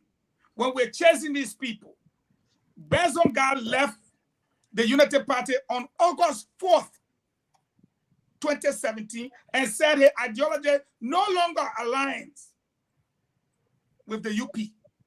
And he joined my party. In case you have forgotten history, it was Ellen faction of the UP, headed by Bezonga File and them, that came to our party. That includes Jua, Duncan Kase, and others. Today, Ellen has informed Josh Bia that he has failed and have gotten his replacement. Therefore, the same Ellen faction have decided now to move over to Alexander Cummings, whom she brought in 2007. That brings me to Stanton's question. What has Cummings done for Liberia? Stanton, please, for the sweetness of the show, can you just repeat what has Cummings done, and what can Cummings show to Liberians today since 2007 without Coca-Cola initiative? Nothing has to be done with Coca-Cola. The Mayor Alexander Cummings, executive, corporate, corporation in America, wherever you want to put it. This man, Alexander Cummings. Liberians need to hear this because we will go to the phone line. Don't tell me anything that will have to connect Coca-Cola. Every answer you guys will give today, we will spin this on the policy because I want Councilor Lamy to go and find that policy. No, he will come by. No, the council is going to get water to drink. But what have Cummings done? And what can he show? And what can he show when we talk about the Republic of Liberia? Talk to me, Fagon. What has Cummings done for Liberia? 10 seconds. Father God, we thank you for the knowledge that you are giving the Liberian people through all the vessels that appear on the various platforms. May they use it to the best of their ability. Amen. What has Cummings done for Liberia? In 2007, 2008, Madam Salif called Cummings to Liberia, chief financial analyst. They brought the Pan-African Capital Group, investment group, that will control all of our investments from 2007 to 2016 ending. Cummings, through his financial analysis of where he took it from, we don't know, was the mastermind and guru. As soon as the bogus arrangements, such as Asila Mita, you don't know, they don't pay one toilet or bathroom, you don't know what they did to Liberia. Chevron, you don't know, I mean, I'll tell you. Golden Verolium, you don't know. Elenito, you don't know. Western Cluster, you don't know. MMG Go, you don't know. Cummings then brought the group that got us in the mess that we are in today. And from 2007 to 2011, I throw a challenge out there. After what Cummings had done in that sector, Madam Salif, I repeat, rewarded Cummings with the highest honor in my country, stating, and I quote, for what you have done for the Liberian people. We look around, we could not see it. We say, hey, madam, what's this? Madam says, shh, we shut up. From 2011 to 2016, Cummings served on the board of Chevron that was in cahoots with his former roommate from Cottington, Robert Salif, at the head of NOCAR, and he's serving on the board. They damaged all our oil sector. I challenged him to say he was not on the board of Chevron.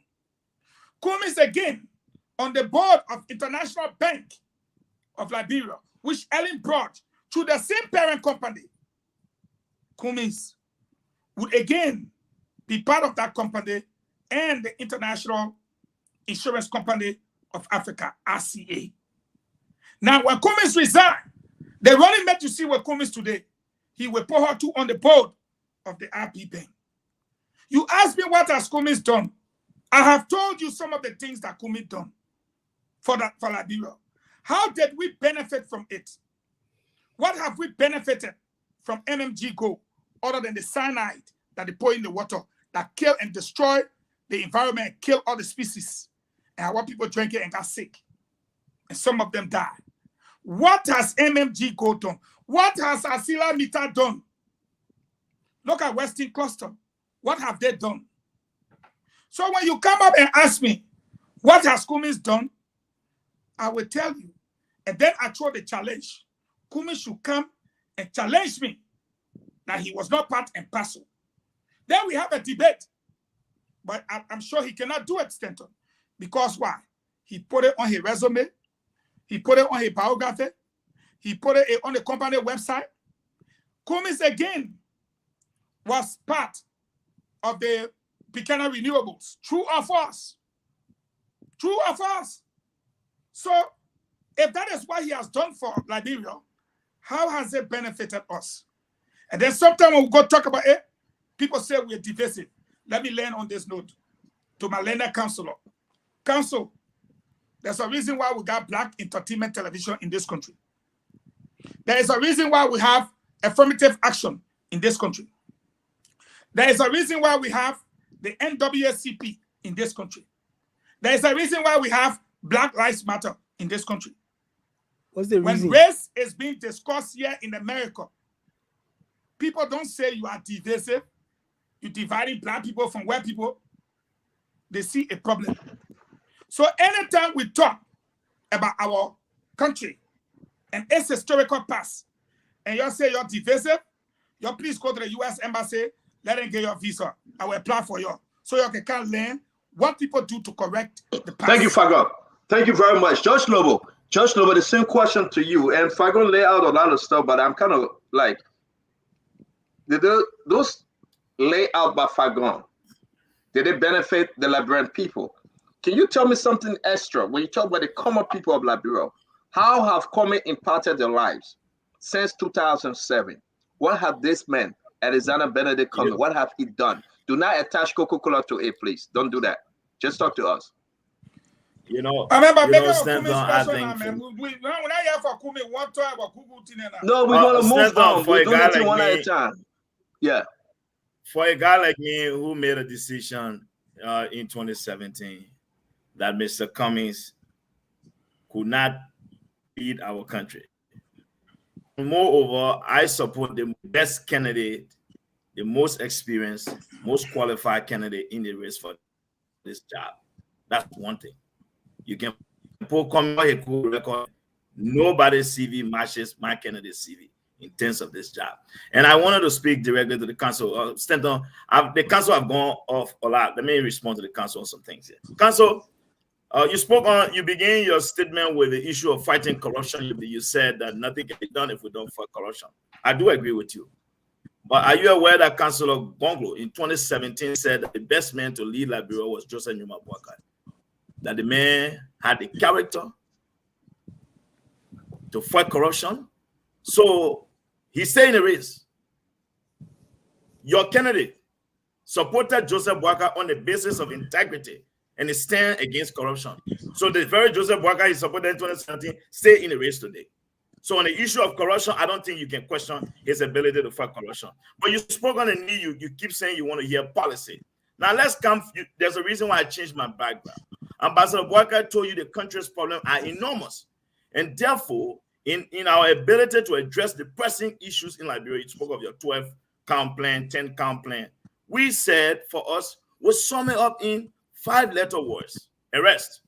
What are they? Agriculture, roads, sanitation, education. So let's look at them like you said. Ambassador Boakai has been very clear. You keep asking about policy. He has spoken on the issue of food sufficiency, food security. What did he say? He said there is a need for us to invest given our potential in agriculture. It gave us the ability to expand the economy, create jobs. So when you speak on this issue, you keep talking about policy. Let's come on the issue of corruption. We went further. Ambassador Boakai made it very clear. He expressed his frustration that every single penny taken from a child, taken from government, is a dollar taken from a child's future. What did he say? He's the only presidential candidate, as far as I'm concerned, who spoke on the issue of fiscal discipline from a government fiscal policy perspective. So I think this conversation asking us that you want policy prescription, we want to have those debates. We are open to them. But I think these questions, we can't dismiss them. Any day, like I told Stanton, any day, I'm looking forward to coming here any given day. And let's look at them. But let me say this very clear. On the issue of the questions Stanton is raising, look, politics is local. In as much as politics is local, it's trouble. We can't ignore these things. There's no way. Look, you support Councillor Bronsky. This very Bronsky of yours was the same man who said, may his soul rest in peace, that it was time for Bassa people to be Domo in the mansion. Was he being what when he made that statement?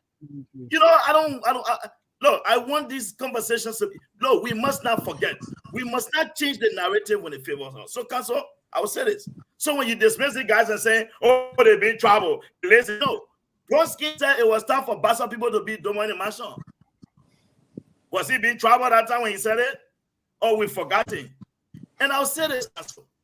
On the issue of policy, we've been very clear. One thing our stand-up Ambassador Boakai have said consistently, it is the need for Liberia as a country to be financially independent. This is why he has gone forward to say he wants to move Liberia away from dependency on aid. And how can you do that? By fiscal discipline. He's gone as far as speaking on the need of cutting wasteful spending. You want to talk about education? We can go on education. The other day again, he was talking about his plan on education. He said, look, there are some schools now we need to change. We need to be able to create programs, skill programs for our young people. Look, everybody will not be counselor like you are, well-learned, fortunate. But there are some people who can give them skill set in different areas. So look, folks, we are taking this campaign for all angles. When Minister Fagon comes at you and you say he's been reciting stuff, no, you have to understand this is the campaign season. You have to stay consistent with your message. And so Josh Lover, when you ask about Mr. Cummings stepped on, let me end on Cummings. Yeah. Stand up, please give me 1 minute on this. No, I don't want to go back and forth with Cummings. I was a student at CWA. I was a student at CWA from 2000, Eugene, from 2001 to 2004. Mr. Cummings served as president of the CWA Alumni Association. He visited the school while I was there. There is no history while I was in that school of Mr. Cummings taking a box of chalk until I graduated from that school. So, Stephen, when you ask to say what he has done, I don't know which angle you want me to come from, but I know he has been very much involved since his political ambition got started. Now, you can say he has had this Cummings Foundation, yeah, but this is what more people do. He can give his political charitable contribution to the country, which has been used heavily to fuel this narrative that he cares. No, let me say this. So I know you understand the last thing. No. Hold on 1 minute. I'm begging you. We are begging you, George Lobo, because we have to go and barbecue. And thank you for bringing up the Cummings Foundation. Have we gotten the report, Alpha Dika, about $150,000 Cummings donated to his foundation? The breakdown and outcome of that money during the COVID time. Have we gotten anything? Am I making a mistake, guys? Can you help us if you know anything out there? This $150,000 that Cummings said I will donate, but it will come back to my foundation. And up to now, it's where we don't know what's happening. Alpha Dika, you go ahead and we'll move quick to the next very important topic. I don't know much about that. I've heard Cummings get generator here. I saw him build an expensive school, $500. 500, I think they charge $500 or something. Did he build a school? Or I say, tell me that nothing connected to Coca-Cola, please. Well, that I can school see was nothing in in my Cummings. brother that is not connected to Coca-Cola. Recently, I see that I don't know. I don't know what if he's doing it. I really don't know what Cummings has done in Liberia or is doing in Liberia. I know what he's not doing. I can tell you what he's not doing and what he has been doing wrong. I know that they've been going about this politics thing in Liberia very wrong. He's been Now, one of the reasons why I disassociated myself from the whole CPP organization, I think that they were not serious. They had a bunch of waste of time. And when the elitist cut, I said, they are performing like an elitist cut. You calling the people a court? American Zogos. Honestly, they behave. All of them, they lash out at people. They curse you. They denigrate our people. Talk down to them. Talk to it. They say, even the least among them. And I don't like people, though. I don't like bullies. I said, look at Isaac one. My good friend, the other day he was behind me again. This guy bully everybody. Isaac comes here, he bully everybody on the show. Isaac has been bullying people on social media since I've been knowing him. And this is a big brother. He bullies you. You talk about your English. You talk about your writing. And he doesn't even, when you can write one petty article or something, you got to go sit down 2-3 days to write article. When we write 25-16 article a day posting, you don't compare with me. We don't come on social media to discuss academics. We come here to profile or something. So those are ways to scare tactics to bully people. Those are the kind of people that come in the track. And now you see why they are not resonating with the Liberian people. Look, I don't care. Let me say this, and I hope a lot of those people understand it. I don't care what Cummings does with Charlie or the opinion that we are expressing here. Those are just our own. But can you take back what you just said, calling them elitist court and you calling them American Zogos? That's how I see it. They behave like Zogos. Let me tell you how Zogo behave. But Zogos are very responsible for the man's views. Man, I'm the moderator. I gotta give the man a chance to take things back to back. I don't take it back. I feel very strongly about that. You said that multiple times that there is views. I feel that way. I feel strongly about that. I feel that way. I feel that they behave like real educated Zogos. and they are bullies. And nobody going to bully me. That's my opinion. I'm sticking to it. But Thank I you. say this. October. So- No, we can talk all we want. We are projecting what might happen in the future. But let me tell you something. I was giving you guys free advice. But I can tell you, I don't have to. I'm not telling Comey he's a bad man. He's this. Don't vote for him. He's not a bad candidate. I'm just telling them what they are doing wrong politically. If you want to take this, fine. For October 11, by October 10 in the night, October 11, then this argument about what I say something. If I'm wrong, then I'm wrong. That means I'm not even qualified to discuss Liberian politics. But I speak what is the sentiment of the people that matter. But I would say this with I would say this with Councillor, you're coming in, and I would say this because we have friends and family members that support CPP. Man, that was harsh. I'll say. I think he said they behave like. He's not saying they behave. I said they behave. I don't say it. I said they behave. They behave like that. He said they are. He didn't say they behave like. Say they are. I mean, all right. And But you probably compliment me on your CPP. No, I think Lobo has to do a policy class for the two guys. You know. Instead of running away from the policy, the definition of policy. I just getting the definition. No, Lobo has to do a policy class for the two of you. You see what Lobo I'm not going to waste my time on discussing policy. Councillor Gonglo was here. Josh, we asked do the favor for your colleagues, right? Take that stuff and have a class for them instead of Eugene doing that that recitation that he did, those slogans that he spewed out. Instead of doing that, take the policies as my man. Do your own. I know what. Where your own policy? You've been here for 3 weeks. You can't get out one policy. 3 weeks you've been talking here. Where your own policy today? No, Stanton. I will take the moderator team from you. This man must give us one policy. So what I did, what Lobo just did, what Lobo just Eugene, don't just go. Eugene get a man. No, Navi, let him do that to you. Do your own. You go off the rails. Today you will get our Congo policy. Don't go off the rails. Don't go off the rails. Today we tire. I gave you people just a little tip. You know, you should be telling me. 3 weeks you ride Charo. Today you must give us Congo policy. Man got a broom. The man walk around the country with a broom. With a broom, you will get all. I know what will get sweeper 2. You should be telling me what will get sweeper 1 and sweeper 2. The man walks around with broom. He walks around with broom. But guys, it would be fair that we give the council a chance to speak. No. You said the other day on the same show. But how will he give you the policy if you're not giving him a chance to speak? You like the idea of the broom. You like the idea of the broom because you understand what the broom is. An object and not policy. It's an object and not policy. It's an object, I agree. But he talking about the broom, so let me just say something about it. All right, No, we want policy. Now we'll give up policy. When you were a little kid, when you used to seize the football on the football field, what you doing now? You will give up policy. Tonight you will give up policy.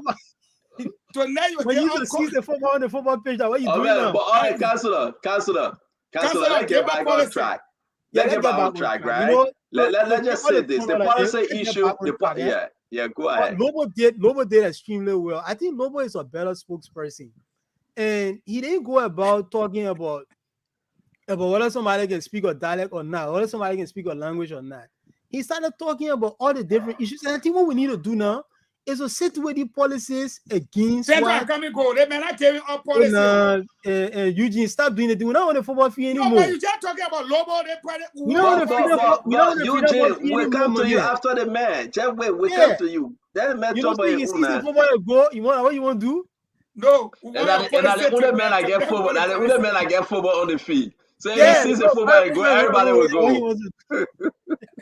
We want sweeper too.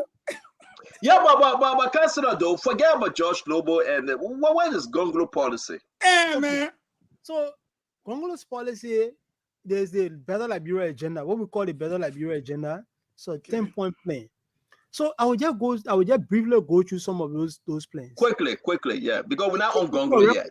For example, most of the guys are talking about people gravitate towards political parties because they want job. And one of the days we're discussing that issue came up.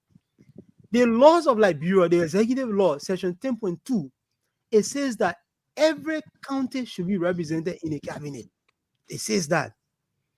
You can go back as far back, I think the executive law was 1972. So let's not go back beyond 1972, right?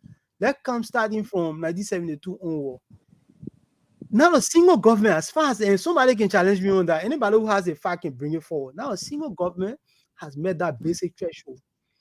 We are saying that that threshold will be met. We are no longer in the 50s, 60s, where you can say they are not qualified Liberians from all over this country. They are qualified Liberians from every single part of this country. So the Congolo cabinet will be 100% representative of the country, reflective of the country. So all counties will be there. And then on a same note, Congolo has said 50% of all appointed positions will go to females. 50% of all appointed positions. Congolo has said there will be zero interference interference in the judiciary. Anybody from the executive branch who interferes in judicial decision making or judicial action, that person will be fired forthwith immediately. The person will be dismissed from government, and if further action is required, will be taken. Congolo has said, and a Better Liberia agenda says, on day one, for transparency, on day one, the president will declare his asset, and that will be published on the internet on day one. And anybody appointed to any position of government, that person will be required to declare the asset before they even appear before the Senate, and the asset will be published on the internet before they even appear before the public. If somebody interferes, I beg you guys, I know you want to fold. Let's stop there. I got to, something is very important for us to discuss, guys, because we have to go. Let's take these policies one by one and situate them against. We will do that as we move on. But I want to, yes. But let's say this real quick. I beg you guys. I want to pose this. This is affecting our current situation in the country, and you can talk about your political leader, what he or she going to do. Let's post this. It's very important. Today, we received this information from the University of Liberia. University of Liberia Faculty Association, UFA, press statement for immediate release. The University of Liberia Faculty Association is worried of the repeated delayed and irregularities in the disbursement of salary for both full and part-time faculties at the University of Liberia. UFA notes that sorry, if you can see this thing better, you can read it. I think since the beginning of the year 2023, disbursement in salary has been delayed for all full-time faculties with employee of the university. Now, this is very, very important. I want us to discuss this. I want us to speak about this. When we say this 720, they had the time to pay everybody, they negotiated with them, whatsoever. But these people are saying, it came out yesterday, May 28, 2023. The government, Josh, we are government. They're not paying the workers. The graduation ceremony should be going on at the University of Liberia. These guys that are saying since 2023, January, February, March, April, May, we are entering June. Delayed. They are not getting the money. To add to insult, they say adding insult to injury, George Lobo, public school in rural Liberia abandoned for lack of teachers. It came out again today. Public school in rural Liberia abandoned for lack of teachers. This is our major problem. From where we sit today, come on, man. Let's just talk a little bit about George Manawea. Is it over for him? So Stanton, I think it's important. I'm going to Fagon for Georgie, and we'll come to you. It's Fagon. Then we'll come to you, please. I wanted to say one thing to the council. I don't want to forget. Georgie, I beg you, when you have your time, you come in on this one. Because Georgie, it's 6 minutes to 6. We really got to go. I beg you, my brother. Fagon, let's talk about a very important education story that's coming out. The guys in they are not paying the faculties. Rural school, public school in rural area, they are shutting down because teachers walking out, no pay, no education material. Honor George, we are promised government that I pay the YFE. Talk to me, Minister Fagon. The people gone as far as saying that the people in the worst category are the part-time teachers at the university. They go for months without pay. And look, you think this is unique just to the university? It's not. It's going to get even tougher because there is no money. And if you say, talk to me, Fagon, what can I say? The people to my ministry are making $45 a month. I can't see it for 4 months. What should I say? You saw the people from transport ministry. You saw the people from all the ministries. It's a sad thing. And if you ask me, what sayest thou? Do. The government is over. Madam Saliv, President Weah took over from Madam Saliv. He made a big mouth how he's going to increase the budget. Madam Saliv and Joseph Boakai were paying the people $150. Today, Weah pays his people $45. Madam Saliv took over when her budget was $520. Fact. I mean, what, 8 million. She took it to $520 when she left. He came and said he's taking it to 800. But when she took it to 520, she paid her people 150. He took it to almost 800 and paid his people 45. They had 3-day free call. It's no longer there. Bag of rice was 13. It's now 23. Gasoline was $3.50. It's now $5.50. Again, that's why when my brother talk about policy, I look at George Weah say, tuition-free colleges and university, but you can't pay the teachers. You can't furnish the university. What good then is your policy? It's like my brother telling me, counsel telling me that there will be no interference from the executive in the judiciary. That's a constitutional provision. Why should it be your policy? You should enforce it. It's a constitutional provision. If you say people should declare their asset on day one, it's a constitutional provision. That's not a policy. It requires enforcement. So again, when you want us to discuss these policy issues, then look at what George Weah policy is. Instead of providing free education for the children in kindergarten up to 6th grade, you gave an adult tuition-free at the university, but you can't even get him bus to go to school in. No chalk. You can't pay his teachers. And that's why when we come to the policy issues, Stanton, we don't see the people that will stand in front of us. I agree with him, except that I want to thank counsel for telling us about his Better Liberia agenda policy. Just like we told him about arrest and Think Liberia, Build Liberia, Love Liberia.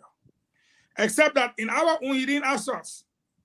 But Lobo was able to tell him about agriculture, roads, education, transportation, sanitation. But my friend and brother came to tell us about the constitutional provision that says no interference of one branch into the other. He all right, we got the policy. No, let me finish. Because the brother said we should go to global class to learn about policy. I'm driving the contrast between policy and constitutional provision. Now, the Constitution says no interference of one branch into the other. Go and come back. That's not a policy. That's a constitutional provision. It says that we must declare our asset. That is not a policy. That's the law. So we want something better than this 10-point plan from Better Liberia agenda. I move. If I may obtain, wait now, I close in 10 seconds. I move. If I may obtain a second, that 50% of yes. Put your microphone on. No, man, stop, man. Don't get it, man. Second, man. Obtain a second. A second. Now, 50% of the agenda just read from the Better Liberia agenda be squashed, as indeed it is far more constitutional than it is policy related. I respectfully submit to the meeting. Eugene. Okay, well, so let me. Oh no, Councilor, we're doing it right now. It's George Noble time backing you. Georgie, I know you want to respond to what the councilor I don't want to said. respond to It him. says I don't so. want to No, respond to him. Councilor, it's George Noble Councilor, you time. want water? But it's very important for us to talk about this I will. education I issue will. because that's where we are right now. Definitely. George Mann, we are not paying the faculties. He's telling them to hell with you guys. And again, you give to people You see, that now I reach can all the make way John, that we are far. there fair with you, And, John. you know, I'll tell you, say to hell with that. but what else can I say?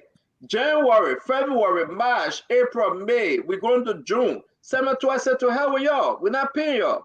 Students are going to, whether they will graduate, they are graduating under constrained circumstances, and we are playing. The public school, elementary school, middle school, the teachers are walking out in the interior, in the city. George Madden, where he doesn't care. When last have you heard him talking about education? Talk to me, George Lobo. Talk to me, please. So I just wanted to go back to council real quick. Council is true. When you quoted the executive provision, that is why Ambassador Boaka, with his experience, said that every county will have a cabinet minister in his government. So the issue of having regional government, sectional government, we're not doing that because Liberia belongs to all of us. And I would say this, Stanton, I want to go straight to education, with education being one of the letters in our ARS plan.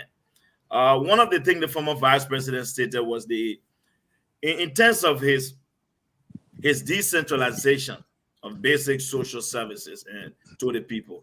He has already argued that because of his experience traveling around the country from LPMC, Ministry of Agriculture, he said, look, there are some towns with 5 homes.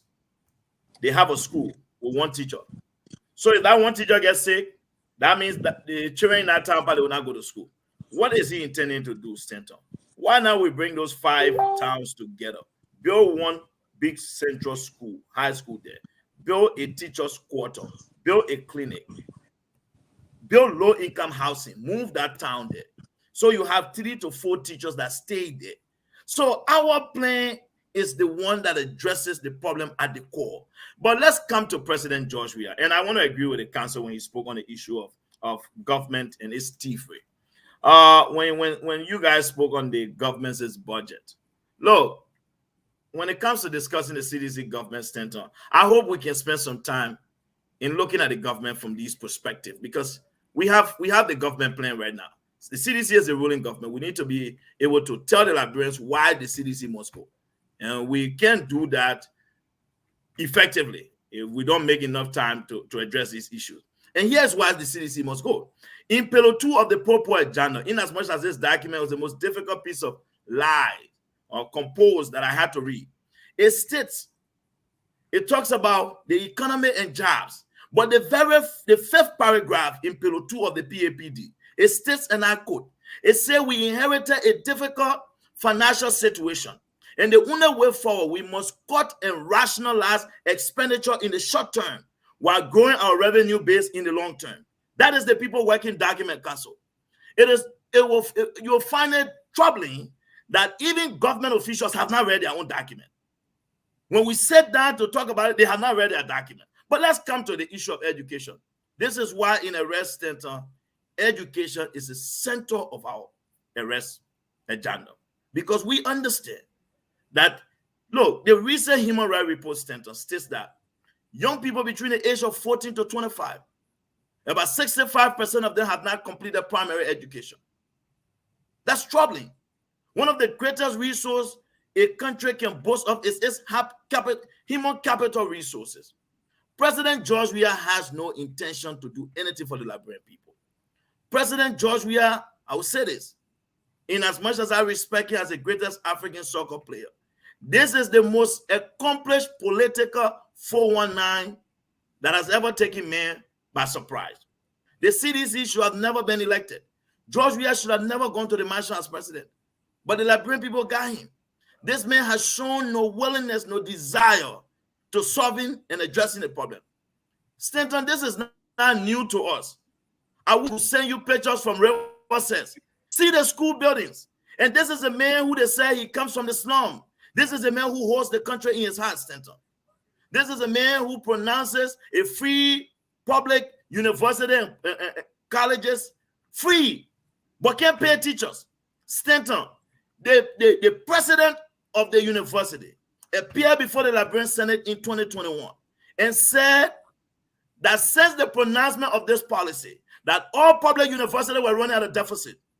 Eugene, you spoke on the issue of the CDC policy. I agree with you. Can you imagine, Council? They appropriated $675,000 in 2000. George Dobo, we are winding down, my brother. Budget. The men have received $65,000. So no wonder why the schools are struggling. Now you cut people's income. President, we are more Liberians in George Lobo. John Lobo, making talk right now. We are against time.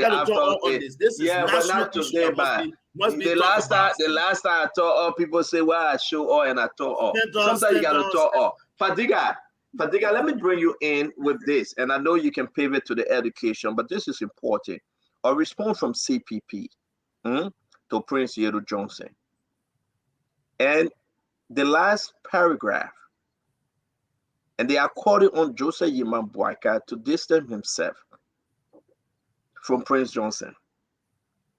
Now, you saying Prince Johnson saying this thing about Cummings, about Charlene, about CPP, but you're supporting the Prince Johnson idea when it comes to giving him $50,000.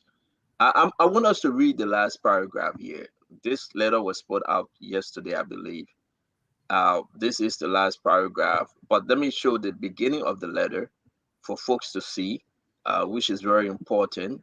As you see, the CPP respond to Prince Johnson. And the last paragraph, you can have this say, the last line say, the CPP stand-up bearer, when elected, will appoint by executive order a special prosecutor on war crime to end this long-standing impunity. Okay? They are saying, Prince Johnson, you are wrong. We are coming after you. Joseph Yima Boyka should distance himself from you. You are sparing lives when it comes to Mr. Cummings and Charlene Bronskin. I want to give you guys the chance to support Joseph Yima Boyka. Is it in this order that JMB should distance himself from Prince Johnson? Or do you think the argument I don't know why you necessarily need to. I listened to the tape yesterday. Someone has sent it to me. I didn't listen to it prior to playing, and I listened to it. And he made some what I would consider homophobic remarks.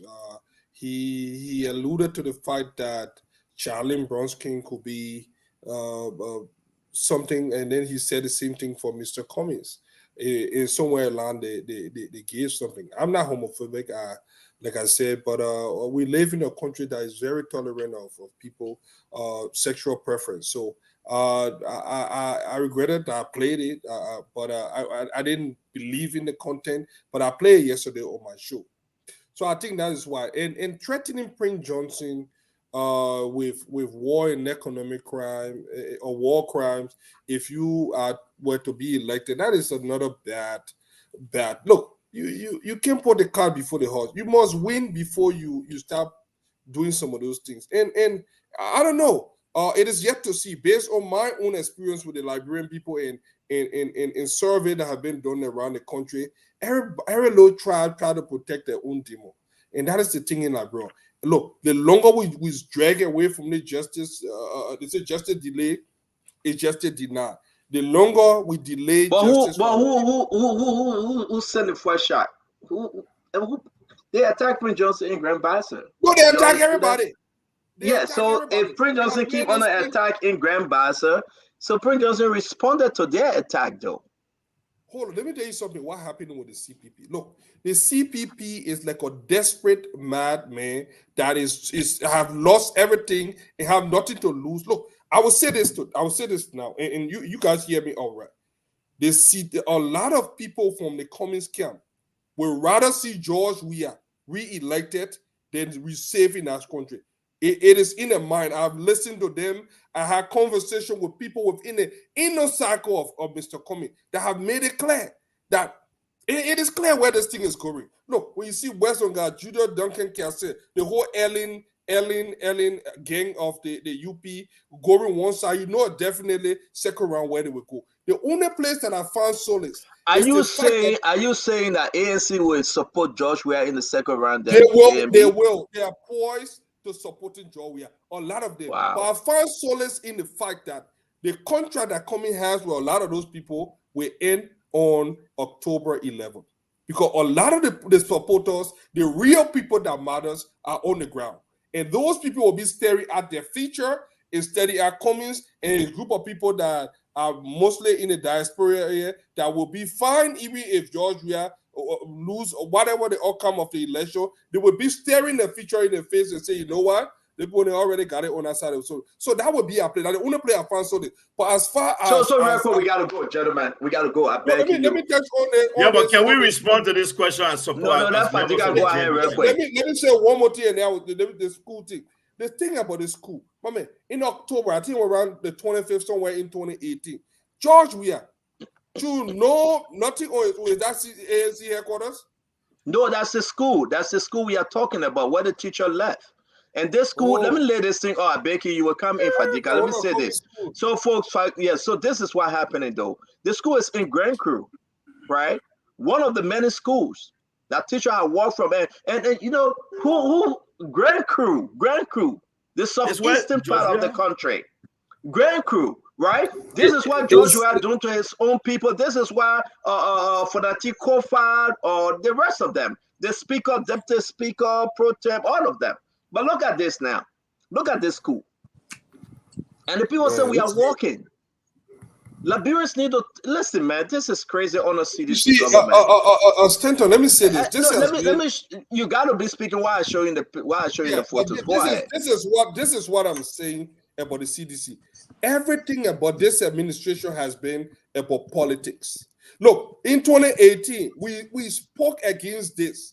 We do not even have quality education. When those guys brought about paying tuition free, we frown against it. But it's all about politics, way to control the people. There is something that's I wish we all could read it, but there's a book called look. It has always been about politics. These guys do these political gestures just so that they can control the people, make them dependent, so that the next time when they go to the polls, they will have this thing dangling over them. This is how the Wi-Fi, this thing, building a park right in the middle of a safety hazard there on airport. But wait, I beg you, Fadiga. Voter registration 2023, person with disability, I go. It's simple, though. And then they make their school building a voter registration area as well. Hey man. It's school, man. Honestly, I want to support this school. What's happening? From Grand Cru, person with disabilities. It's in Grand Cru. Listen, Alpha-Diga, let me read this. Person with disabilities. It is your right to register and vote. Phase 1, April 21st to May 11, 2023. Voter registration 2023 NEC. They put the B sign there.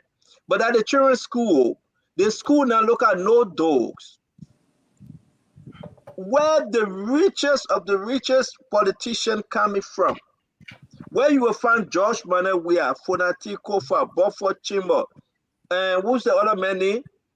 The pro-chair Abache. Where you will find all of them from? The children get nothing. Nothing.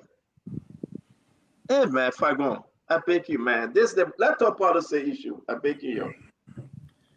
It is. Let me say this real quick. Let Fagon come in quick because we got to end the show. We'll go to Lamont, Councilor. Then you will take us on George Lobo. Fagon, go ahead.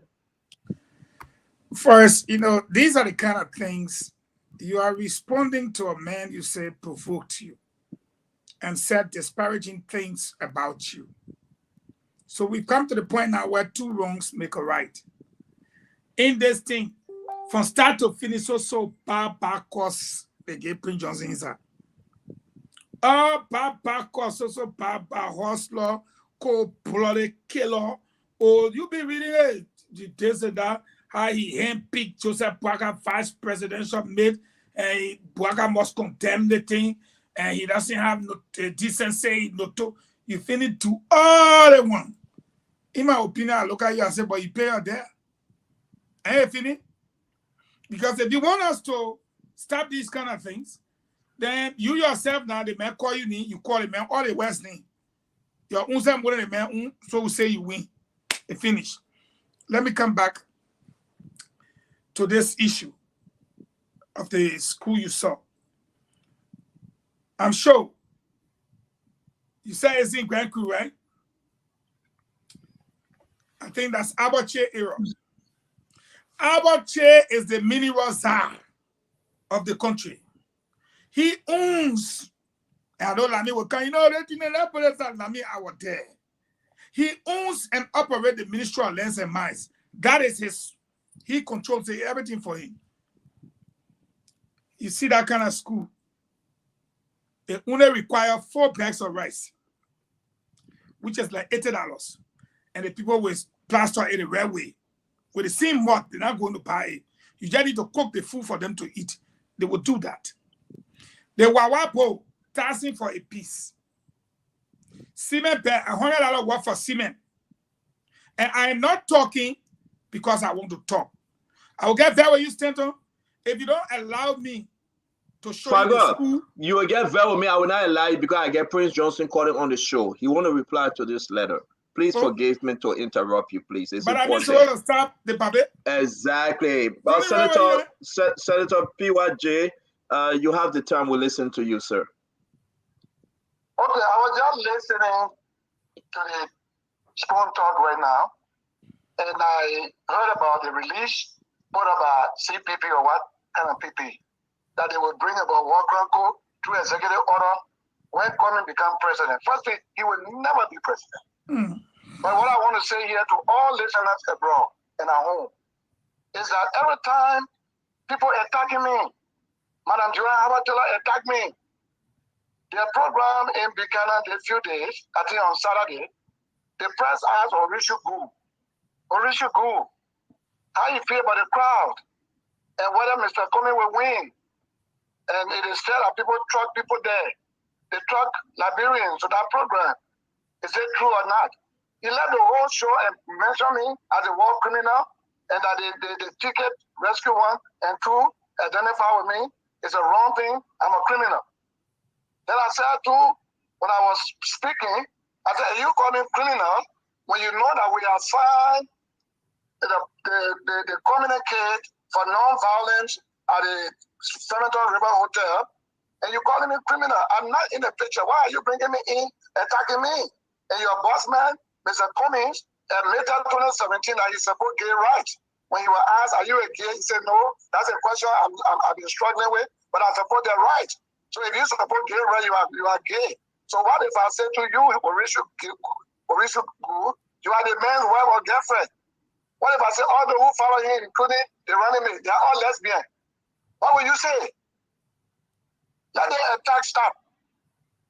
Look, I'm a man of God, but I'm a man with heart. I got feelings. You can't denigrate me, then I keep quiet all the time. They happen at my church. They disrupted the church, I left.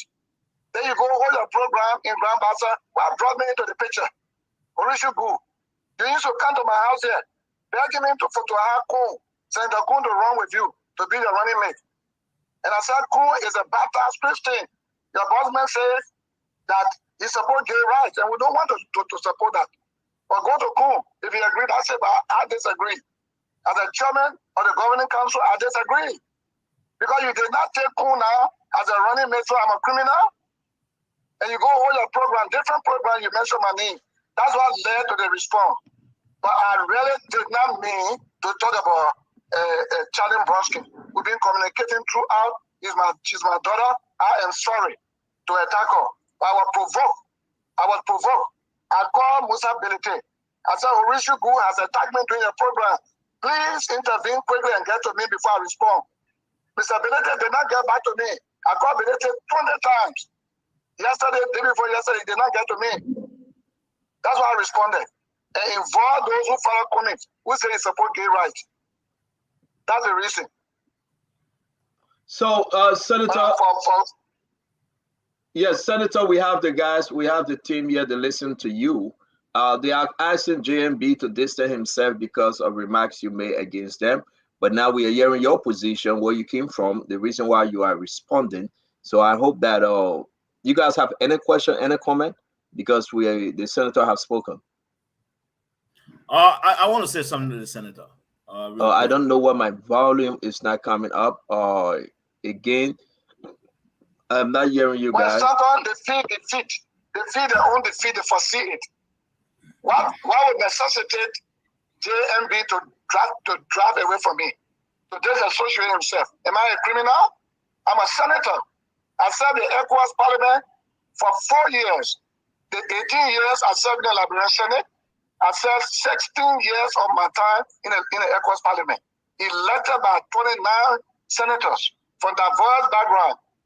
So were they not in the right senses when they elected me to the ECOWAS Parliament 4 different times, during which time I became Deputy Speaker of the 155 Parliament members? It's all. So let me ask you a quick question, because you have not responded to that. But the Mr. Cummings and Charlene Bronskin ticket, I mean, is that a ticket that you fear? Is that a ticket that would go to the election and win? I want to give you the chance to speak about that ticket. I don't care about the ticket. We're concerned about ours. We set our platform on what we will do better for the people of Liberia. We are all in the opposition and we sign communication. We should abide by that communication, not to attack. Now, the original founder of the ANC is Mauricio Gu. And he gave it to Mr. Cummings. He's my brother. He's my brother. But you can't attack me and call me criminal. When a man who admitted that he supports gay rights, you're behind him. So I said, what if I say to you, you are your wife? What if I say to you, you are your wife?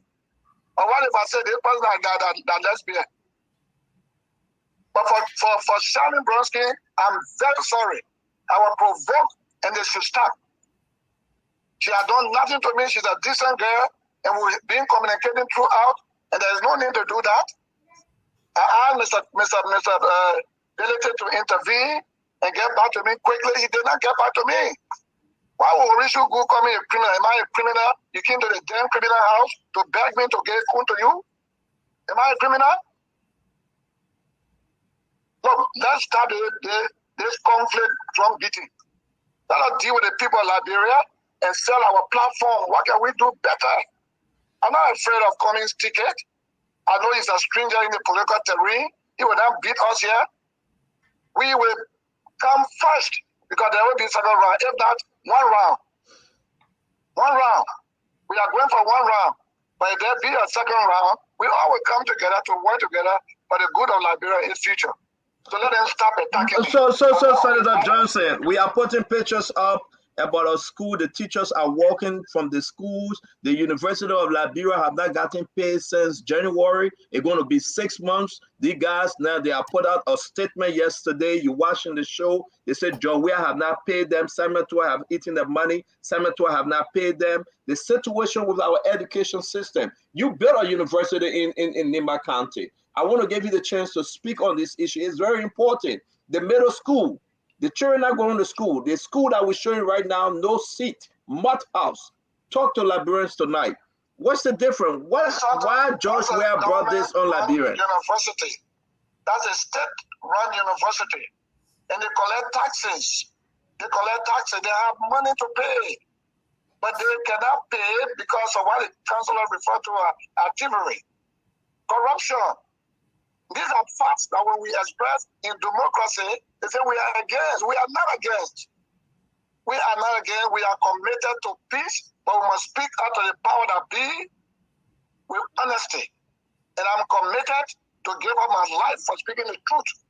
Because these guys sing praises. I'm not here to sing praises. I'm not here to sing praises. How can you say free education? No truck, no computer, nothing else there is empty. It's empty. People are printing pamphlets and selling them to the students. There's no computer. My university has computer for every student. We brought in some foreign professors from India. Some Americans are there teaching. Some say are registrar. Some are there as dean. Nigerian professors Bay College, they are there. And they get paid every month. Okay? Because if you believe in education and you take delight in that, it's your passion to ensure better educational system in the country, then deal with the professors who spend all the time to teach. So we pay them every month. Even my high schools and things in Monrovia, I pay them every month. That's why for the past years... But Senator, we asked the last question. We'll let you to go because I know time is fast spent. Why? Why in the southeastern part of Liberia, the county that George Manawia is connected to, the county that Abochie is connected to, Bofo Chimbo, Funati Kofa, if you add all of the money they are getting from the budget, I want you to look at your maybe laptop. Look at the school. No seat, nothing. It's dirty, nasty, filthy. The children are getting education. The teachers are walking out of this place. And Liberians need to see this. Combine the speaker money, his budget, the deputy speaker budget, the pro tem budget, and President George Manawia office budget, almost 50 million plus. And see what they are giving their people in the southeastern part of the country. Look at this, Senator. Compare this to Nimba. Yes. Stanton and all Liberians listening this evening to my voice. That's why the people of the southeastern region, they are very angry. They are angry. Have you heard all those counties in the southeastern region giving this government petition to succeed itself? No. Have you heard even Newport, West Point, Douala, and Claroton, Gibraltar? Have you heard them giving petition? No, they are tired. They want to change. They need liberation. They need emancipation from this kind of oppressive system. They impose economic difficulties on the people. The road from here to the southeastern region is very bad. The last time the speaker had to go through Africa, what a disgrace, what a shame. You carry two pickups loaded with the money we print at $68 billion Liberian dollar new notes to change people old note to the new one. You did not do it. Since 2020 till now, they share the money among themselves. Someone father carry on to Lofa. That's what they are doing to buy vote, to buy crowd, to buy people. But the people will eat the money and they will not vote. In Limba, they are giving pickup to chiefs, they are giving money to county inspector, they are giving money to people. Former general there have been paid to make sure that we don't win in Limba. But that's not going to happen. The Limba people are resolved. The southeastern people are suffering. They are suffering. These people have breached the contract. The democratic contract, we elect you, you do it for us. The government, every amount they get it for themselves. Getting 49 or so million houses they call condominium. For Nadi Kopa, see the kind of house, European test, he bought it overnight. See what they're doing to the people. It's a shame, a disgrace. So Liberian people hearing me, we call upon all of you to join the democratic tree. Rescue 1 and Rescue 2 to change this nation, to stop evil that will come if you re-elect this government. Please, we beg you, that democracy take its root. Vote these people out. May God bless all of you. And light shine upon you in Jesus' name. Thank you very much, the apostle. Thank you very much, the preacher man, Senator Prince White Johnson. Have a good evening.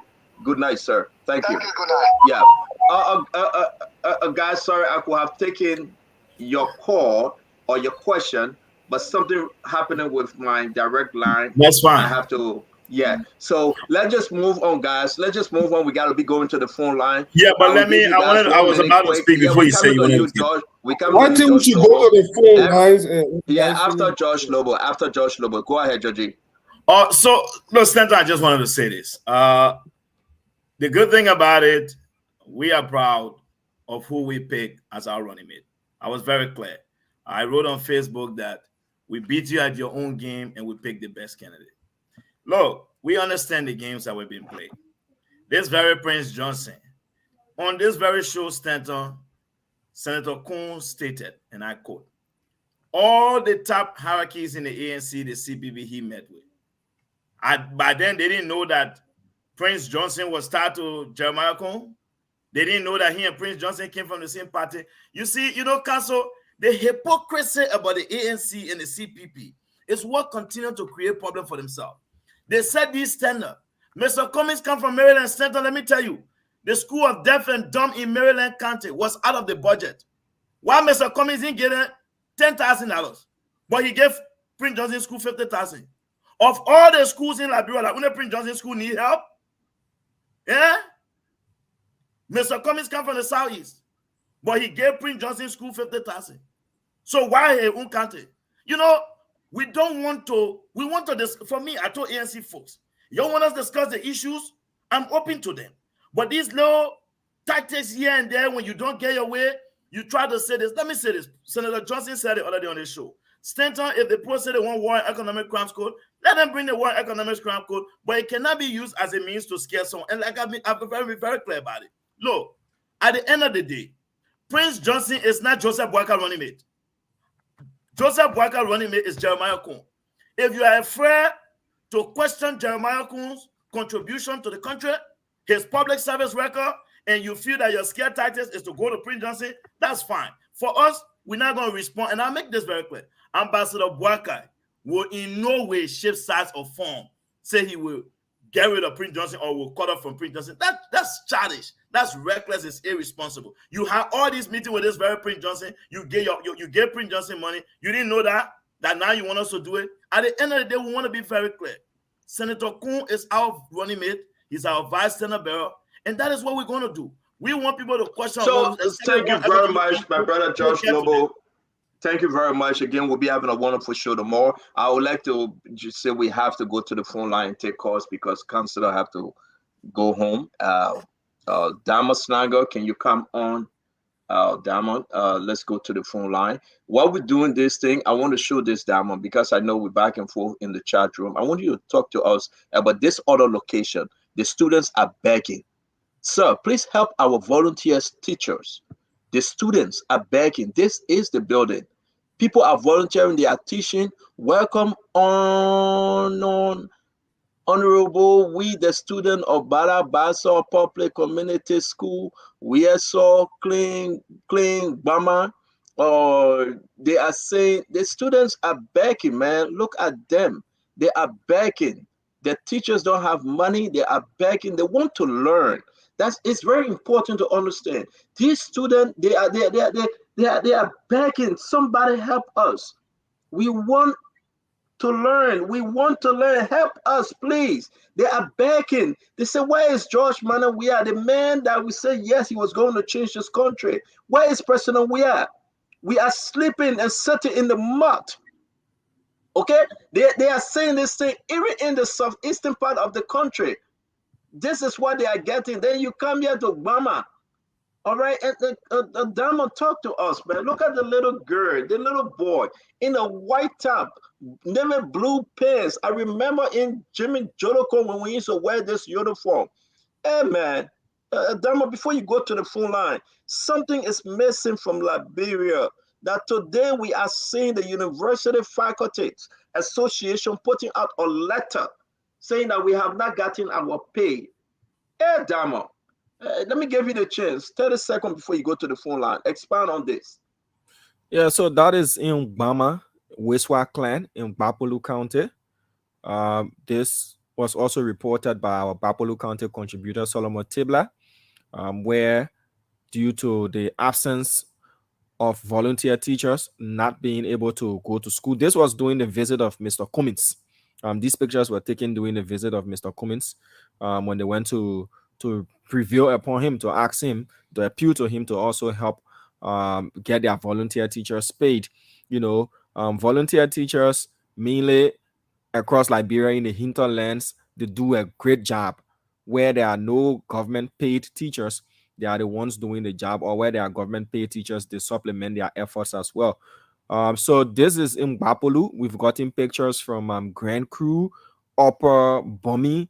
It's happening almost everywhere in Liberia, even rural Montserrado County. If you go to rural Montserrado, you see a lot of schools that are dilapidated, and there are no teachers, or those teachers that are there, you only find one teacher teaching an entire school from first grade to sixth grade. So when would that teacher have time to teach the first graders up to the sixth graders? So it's a problem that needs to be addressed. and there are so many solutions that have been perfect. By the end of the day, we do also have some Liberians that are assisting to pay these teachers as well to keep them in school.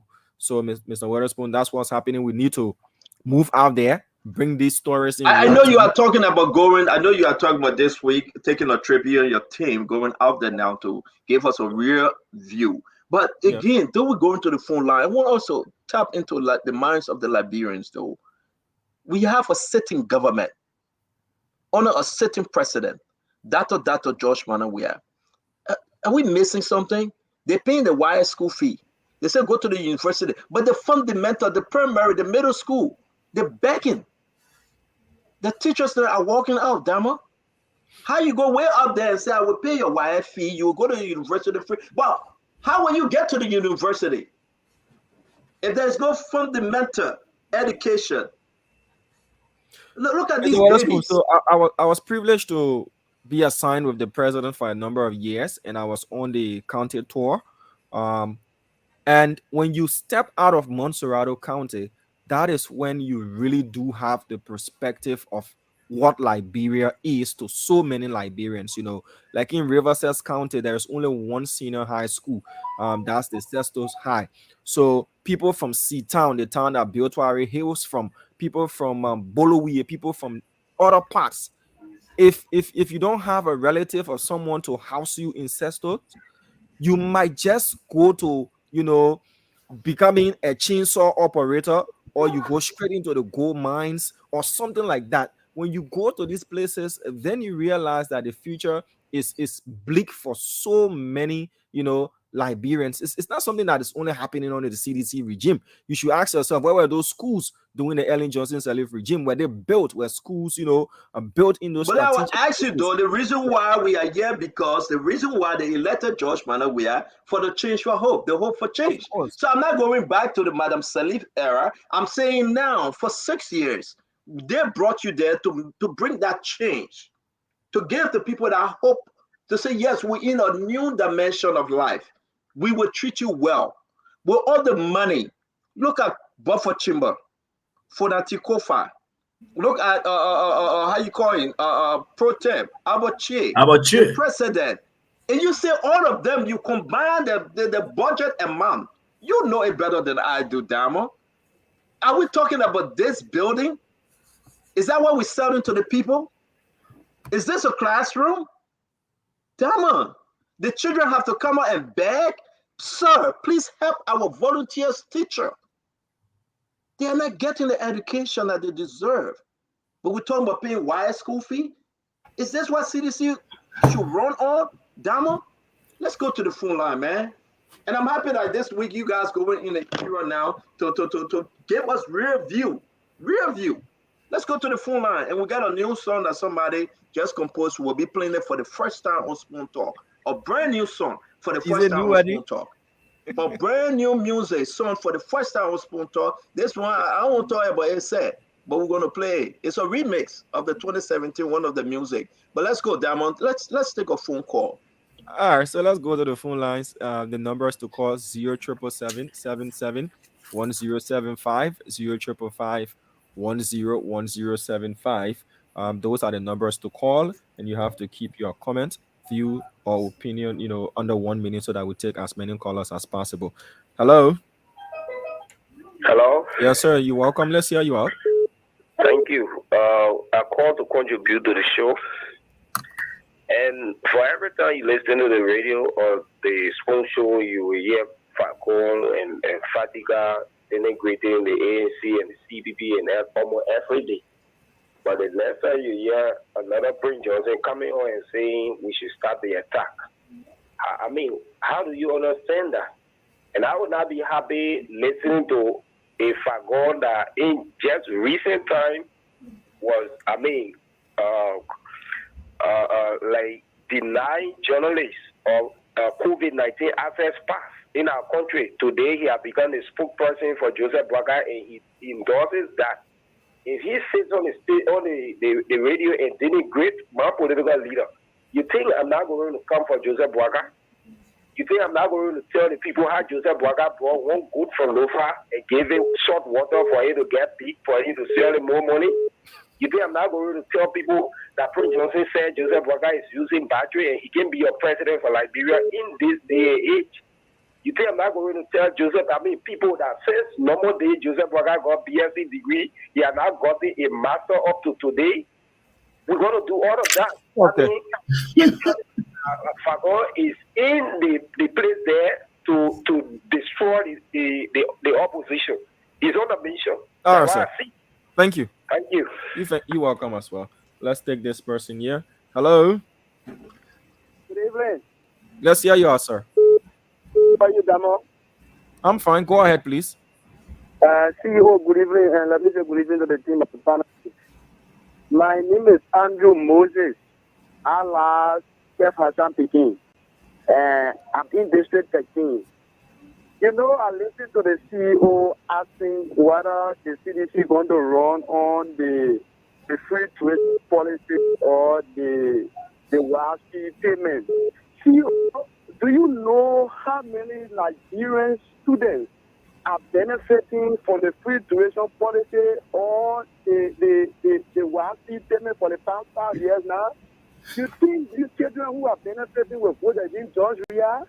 Or you think the parents who are saving more money now than before will vote against George Weah? You think the woman that was living in the rat house in Nikutan, that George Weah broke them down and built the unit and sent it over to them free of charge? You think they will vote against George Weah? Or you think our mothers that were standing under the ring, under Joseph Boaga and any administration, and now George Weah built them more than markets and sent it over to them? You think they'll vote against George Weah? Okay, sir. You have to start wrapping up so that we take other callers. No, let me lay my thought. Sir, you have to wrap up. You are eating all the time. People community who are living in George Weah went and gave them road that today they are benefiting from. In the economic, they are improving those community. You think you're voting against George Weah? Okay. Thank you. I mean, my brother is making his point, which is welcome, but please stick to the 1 minute because we got a lot of people calling, please. Hello. Hello.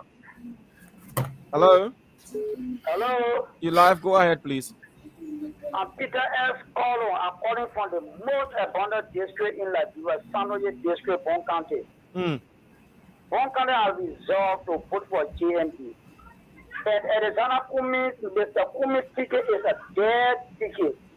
We have resolved. We wouldn't want for Arizona, we wouldn't want for JMP to focus and take our vote from Totota to Sanoye. 10-18-21 that vote, no government in the history of Liberia ever takes our vote. Where the airplane crashed in 1962, the vote are there abandoned, and that the player was producing the highest pepper fund to supply the whole country. So we asking JMP and Jeremiah Fu to focus on our vote. Okay. Thank you. I mean, Dama, 1 minute. We got the full line is getting crazy. Give them 1 minute each, Dama, please. Hello. Hello. How are you doing? Fine. How are you? Kindly go ahead. Well, we are listening to the discussion, but I think the election is over. and all the way. I don't know what's coming. All the way. I don't know what's coming in the Liberia politics. We're supposed to be out of this country. All the time out of this country. That's why I'm trying to get president for 4 weeks. So I'm just sorry for him and shouting for us. I don't even think that far they're going to go without it. All right. Bye. Thank you. Thank you. There. Hello. Hello. Yes, let's hear you out, please. Okay. My name is Louis Small. I'm calling from the maternity house. You're welcome. Go ahead. Yeah. Okay. Well, I think with the noise of the Kumi side, we know that that Kumi and our former president, they try to play with us, but we're not looking at that. We are moving forward, and then even with the current government, the government is a complete mess. Sorry for the word mess, but it's a complete mess. Thank you. Have a school, you can have a school running that you can pay your own teachers. So tell us now, what the school is for? You got to just go in there and then nobody going to teach the students. I think it's a complete shame. But you can blame them. They made that less school business already. All right, So sir. we offer Thank you. more fee. Take care. Thank you. See, more calls from Liberia. That does it. Yeah, I want us to also, if you can, James, please bring up the front page newspaper, talking about depriving the poor. You remember we got to just brush up this story, James. If you can just again, if you can just screenshot it real quick, then we will run with it. Yes, James. It's in the chat room. But I want to say take a few more calls, Diamond, because we have about 15 minutes to go here. Please take a few more calls. Okay. Hello. Hello. Yes, let's hear you out. Yeah, my name is Uriah buying a call from Mr. Compizia. Go ahead. Yeah, I've been listening to the issues that I've been putting you guys. But I just want to say one thing on the show. We Liberian people, we are not stupid again anymore. And you people in America, there are most of the waters who have radio station in there to studying people in Liberia, and we're not listening to that. So why are you listening then? Government, we are living here fine. Nobody is suffering in a particular country. So I want to say on the radio station. Thank you. Thank you. Wow. I said nobody's suffering. The country that Miami. That's amazing. Oh Lord. But folks, let's take two more calls. Something is happening and we can discuss this tomorrow. Let me bring this. Maybe you guys can tease on it. Diamond, hang with us, don't you, Lee? This is very important though. Can you imagine the rise from Saudi Arabia? What's going on with that story? Depriving the poor. They are saying that 5,000 bags of Saudi Arabia rice donated to Liberia unaccounted for. Assessment report raises red flags over dubious reported transfer of rice to Banga. Now, we're going to go into this thing tomorrow, but it is important. Somebody in the government gave a false report, 5,000 bags. Somewhere, somehow, we will dig into it and we'll bring it to your attention. I'd like to say to all of you, we're going to be closing this, but let's just take some international call. James, are you there for us to take some international calls? If you come back on set, Damo, come back real quick. I will tell you have to go in the interior. We have to show this to the Liberian people. The schools, they are horrible, deplorable, just unfit, even for the animals that we raise here in our home. You cannot have an education system like that. The building, before you talk about electricity or technology and safe drinking water, the building where George Manawia came from, Abochie, Funati Kofa, when you talk about, what's the other guy's name, Buffer Chimbo, that's exactly what they are giving the people in the southeastern region. I want to show this again, Liberians. You need to see this. That's exactly what they are giving you because they believe they will come with 1-2 back arrests and you vote for them again. This is horrible. This is wickedness in high places. This is the most, and you get look at this little child begging, sir, please help our volunteers teacher, begging. And we hope Summit 12 can see this. President Weah can see this. After they have chopped all the money, after they have eaten all the money, down to the bone, these are greedy hunters in high places. We call them hyenas. If you watch the animal show, the hyena, they will eat, they will break the bones. They got very strong canine teeth. They will break to the bones and the marrows and the joint. President Weah, Summit 12, they have eaten, but they will leave nothing on the plate. Even the one that falls off the table, they will go for it. Imagine 6 years to George Weah. Look at this. 6 years to Abochie. 6 years or more to Buffer Chamber. For Kofa. Imagine, let me mute you for a minute, George Lobo. I know you're talking to our little niece. Let me mute you for a minute. And in 6 years, imagine the students now begging. Say, hey man, please help us. They're begging. They say, look at our building. They're begging. Help our teachers. They live in us. They're begging on their knees. What Joe Manuel is in Jamaica resort, or he going to coronate the king. They're begging. Ask them, where are the children today? Ask them. I believe the families are not over there today.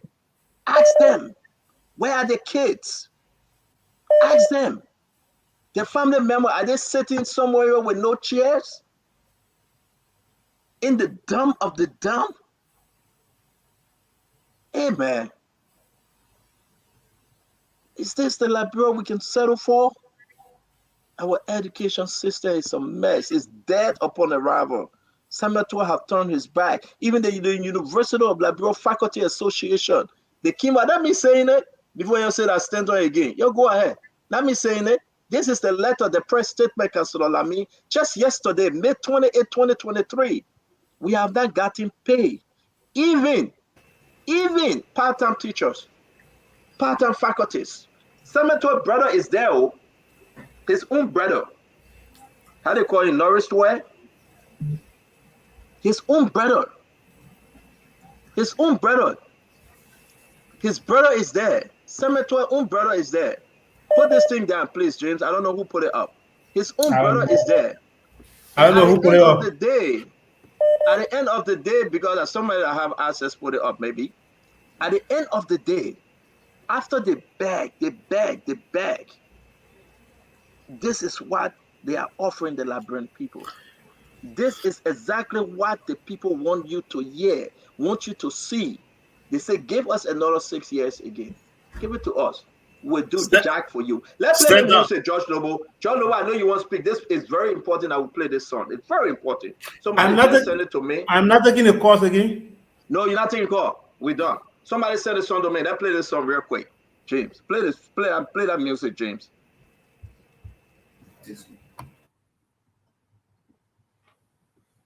James Gooder, you got it?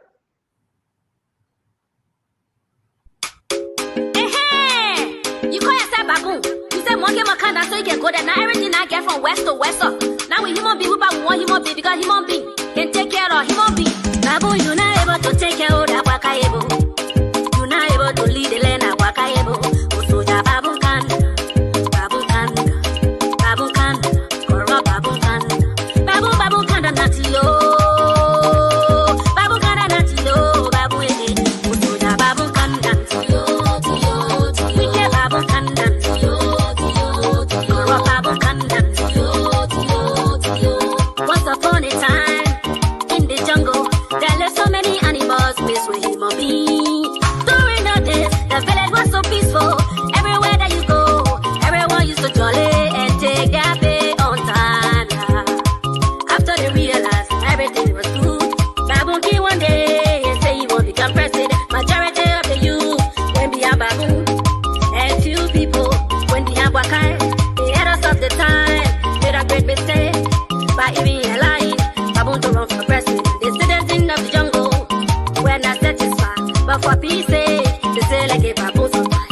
Oh Lord, oh God, that was the biggest mistake we never will forget. Baboon, you're not able to take care of that wakayebo.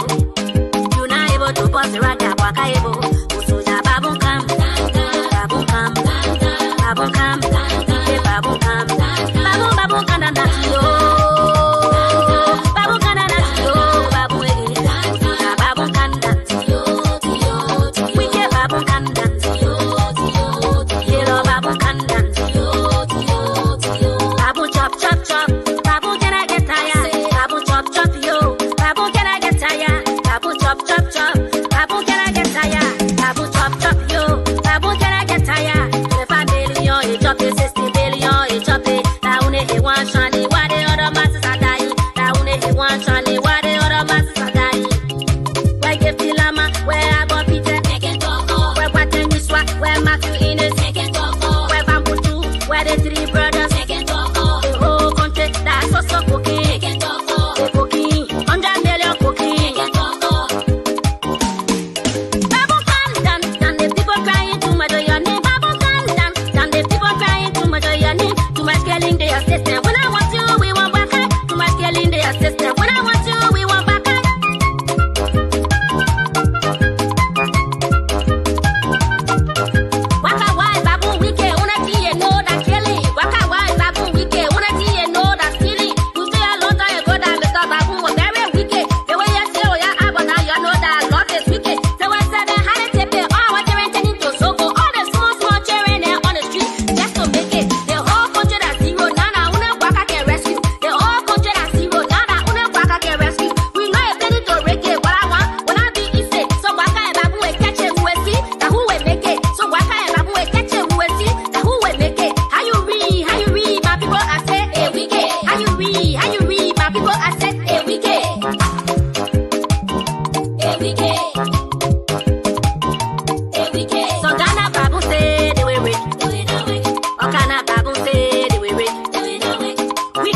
right. Thank you very much, folks. Thank you very much. This song came to me. I don't know who made this song, but again, we listened. You know, this song, I think, Diamond, it was one of the old 2017 music that was around. It's a remix. They just remixed this song, I believe. And it's very important. I don't know whether that's the same thing my brother, how you call him, my friend, my picking James play, or maybe James try to do something. It's kind of different from what I listen to, though, James. Is that the same thing? Yeah, it's just kind of different from what I listen to. But let's wrap. Yeah, it's a kind of repeat different, of the James. 2011 market song by CDC. What you say, Counselor? What was the link between that song and the discussion that was ongoing? Because I mean, the song doesn't really fit in the conversation that was going on. So, I mean, Yeah, it but was if not you a song or something. no somebody, Because so you see what. you're talking So about you're asking teachers, me. You're you're asking me talking now. about Let me answer schools. you, Counselor. Yeah. Counselor. Yeah. Okay. I just can't wait for the time you're going to moderate. They send me the song and I play the song. I don't look for link. But The the person context, say I send us the context that you want, you will not get it from Stanton. That's what makes me to be a rough headache dude. So wait for the link when we go to court. No, but When Stanton, are I you think let me say moderating? something. There's a No, link there. I know, the thing is that You will not, you will not do you this to the brought up a councilor. discussion. You brought up You a will not do discussion this. You will for us not to do this. talk about You will the not do this teachers, to the right? councilor. I like the councilor so bad that I want him on the show every second because you always ask why the policy, what's the link, what's this date. But Yeah. councilor, I'm moderating, so I gotta switch and swap. Okay, when you No, come down, you but must find the link. you see But the let's thing try to about it, close the. But let's close the show let me now, just say brother. something Then quickly. consider moderate. I Let me know just there say will be something quickly. dictatorship. You brought up a discussion that I think was really necessary for us But to we go finished with after it though. We finished with it. to go after the government. Exactly. That's what I thought. Yeah, This you No, know, issue of but to after the really education. full go line, after the government. You yeah, brought up yeah, this question but as if councilor, you are going there to really go after them. but councilor, So, councilor, yeah, listen, councilor, listen. Look at the time. We got 2 minutes to 7. We went to the phone line, right? yeah. And we showed the picture, and the people saw it for themselves and they heard it. Now, if you want to speak on the education or the little pictures we are showing, you can go ahead. But again, I No, squeeze in this councilor, we shouldn't waste our yeah. time here. You will have your time to do your closing on it. You still get a chance to speak on it, my brother. This thing about the link here and there, I know it yet. I will go to the school Diamond went to. Maybe they will show me the link. But I let them keep it the way it is, and I will bring my audience. So wait, when you're doing your moderating, and then you must find the link. Today, there is no link. We come from all angles, north, south, east, and west, everything. Forget what you've been. But let's try to close the show. Diamond, let's Diamond, let's move on. Now the CEO tell me say we gotta go. Alpha Dika, let's do the closing. Diamond hang with us. You go first, Alpha Dika. Let's do the closing. Well, I will start out with Lamir. Oh man, when they cancel out moderating, because that day I will come ready to. I would love to. I wish this thing we had enough time to discuss the policy. But I've listened to Councillor Gongro's policy, and to be frank, I was not impressed. I don't just believe in words. I have lived enough on this earth to not just believe in words. Politicians all over the world, even the one that I passed on, are some of the most deceptive people I've seen.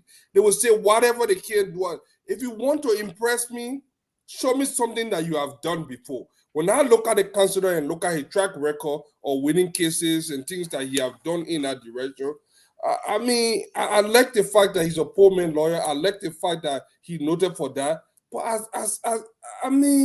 give me something more than that. And I don't mean to demean the character. The man he has an impeccable character, people respecting the country. But honestly, it's not his time. So why would I waste my time and waste my candidate a precious time that I could be discussing my candidate in this? So Lamir, you won't get that policy debate from me. I want to debate my equal. George Weah is our equal. Fight someone your size. Why can't I on the same side and not on the same level? So while we are entertaining that discussion, I'll be bringing Honorable Burka down. Honestly, I don't mean it in a bad way, but I want to close on this. I don't care what you think. I don't care what you say. Our country is a very cultural country. Until you can tell me that you will cancel all the librarians, the Grand Jide Association, the Nima County Association, the Grand Bassa County Association, all the different associations in America. Don't tell me about talking tribal politics. Our country is tribal. Until you can tell me why Charlie went to Bikeno to woo the Bassa vote, to speak to the Bassa people, why Charlie will insert in her speech that, oh, you see the Freemans? The Freemans, yeah, hello, the Freemans. You see my husband, he was born in Bombay County. Look, it is what it is. That is our reality. It shouldn't be nothing negative about that. I don't see anything negative. I just want us to be cultural conscious, because people that are very ignorant of culture are most likely to be biased against that culture. Thank you, brother. A leader that will be able to understand the problem and speak for them. And that's all I'm saying. So if you think that is negative, it's only fine. But I know in my heart I got no ounce of racist or tribalist something. I'm a representative of every Liberian, every part of Liberia. I got people from Nima, I got people from Grand Bassa, I got people from all over. But that doesn't mean that we should shy away from the discussion. The only way to, we need to have to discuss these things. It is important. Thank you very much. Thank you very much. And guys, I'm going to share it. I'm going to ask James to share that song on our page. You can go on our page, the Spoons page. You want to get a remix to that music. Again, we want to say, please enjoy yourself, listen to it.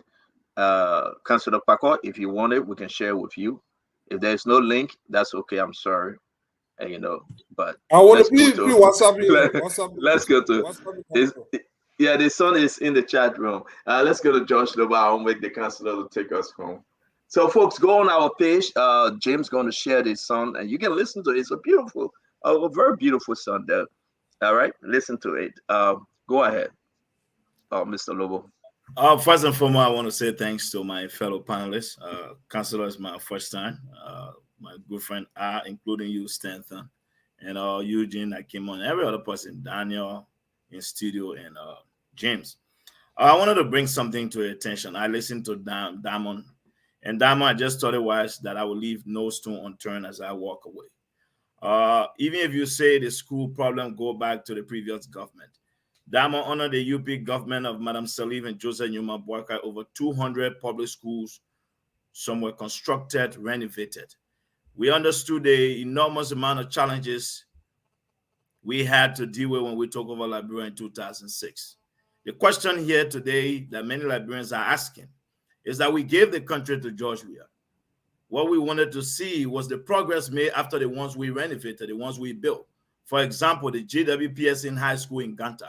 We expanded that school and built new public school in Ganta. What has the CDC done?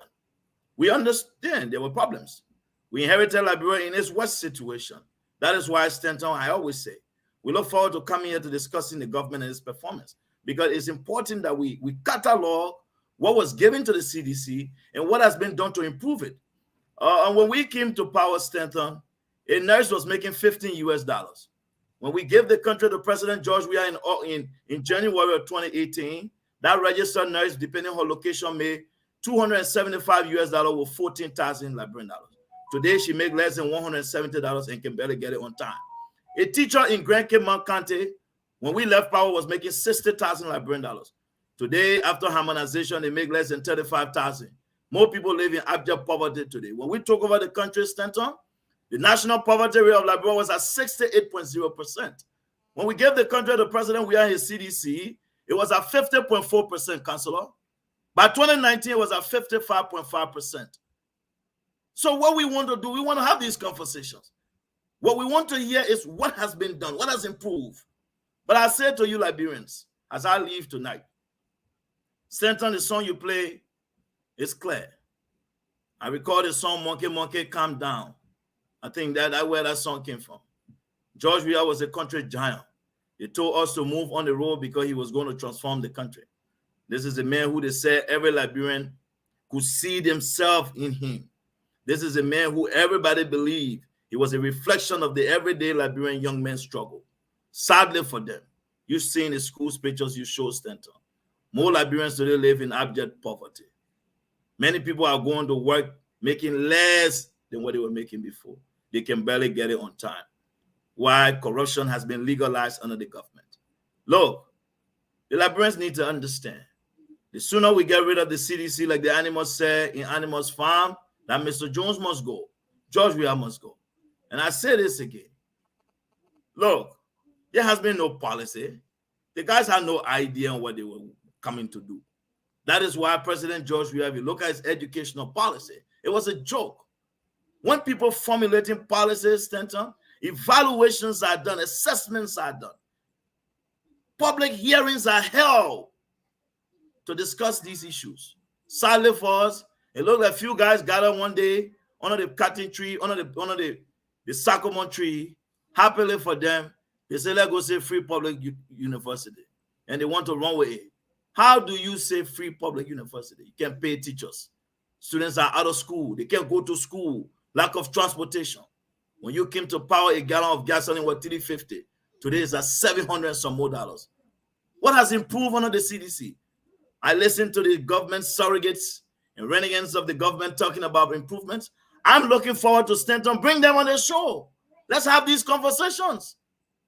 So I want to say to you fellow Liberians, you have a choice. Buffer Chima has multiple chances to get one thing right. For you, the ordinary people, you're going to have one shot at it. And that's October 10th. One shot. That is the only chance you have.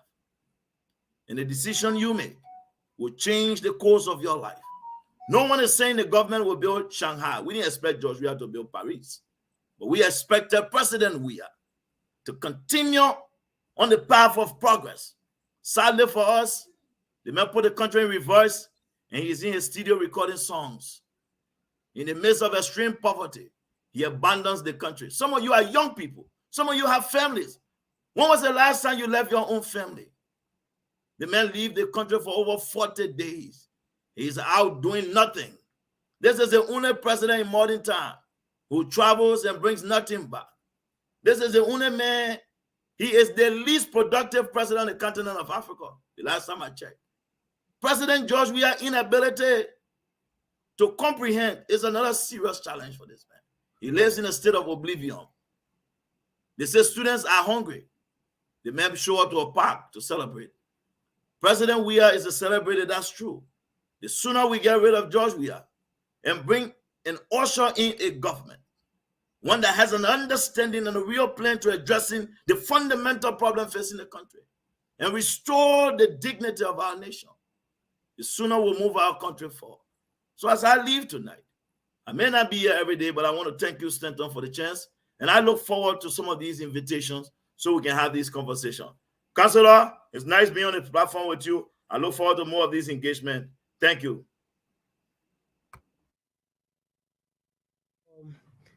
Councillor, can you please continue, please? Yeah, it's really insulting if we decide that we will go into an elections and think that the people are so stupid that we tell them that there's no need for us to talk about our policies because, especially against other people, because we don't want to elevate them to our level. It's the same thing the CDC did in 2017. They said their candidates should not go out to say anything because if he talks, it will drive away voters. So Fadiga does the same thing now. And then he comes and says that he's now a tribalist, even though he's spewing out tribalist tendencies and tribalist views. One of the most important things that I think was raised tonight was the issue that Stanton brought about the university teachers, professors' press statement. That was important. And I think that was important because the government has told us on numerous occasions that they've made budget surpluses. Why will you be making budget surpluses and then you can't pay teachers? Why? I mean, we should be able to hammer that issue home. You know, you get excess money. You've had budgets every year that have gone up to, I think they said 800 million or something like that. $800 million budget, and then they were able to slice people's salaries so badly that a lot of people cannot even afford to go from month to month anymore. Those are the issues that I think we should be letting the people in this country know about and talk about. Even though one of the callers called and said everything is fine in this country, nobody is suffering, which is absolutely a blatant lie. But people will come on and say these things because they assume that, we will be more at each other's throats instead of talking about what makes us different from the CDC and what makes us better to run the country.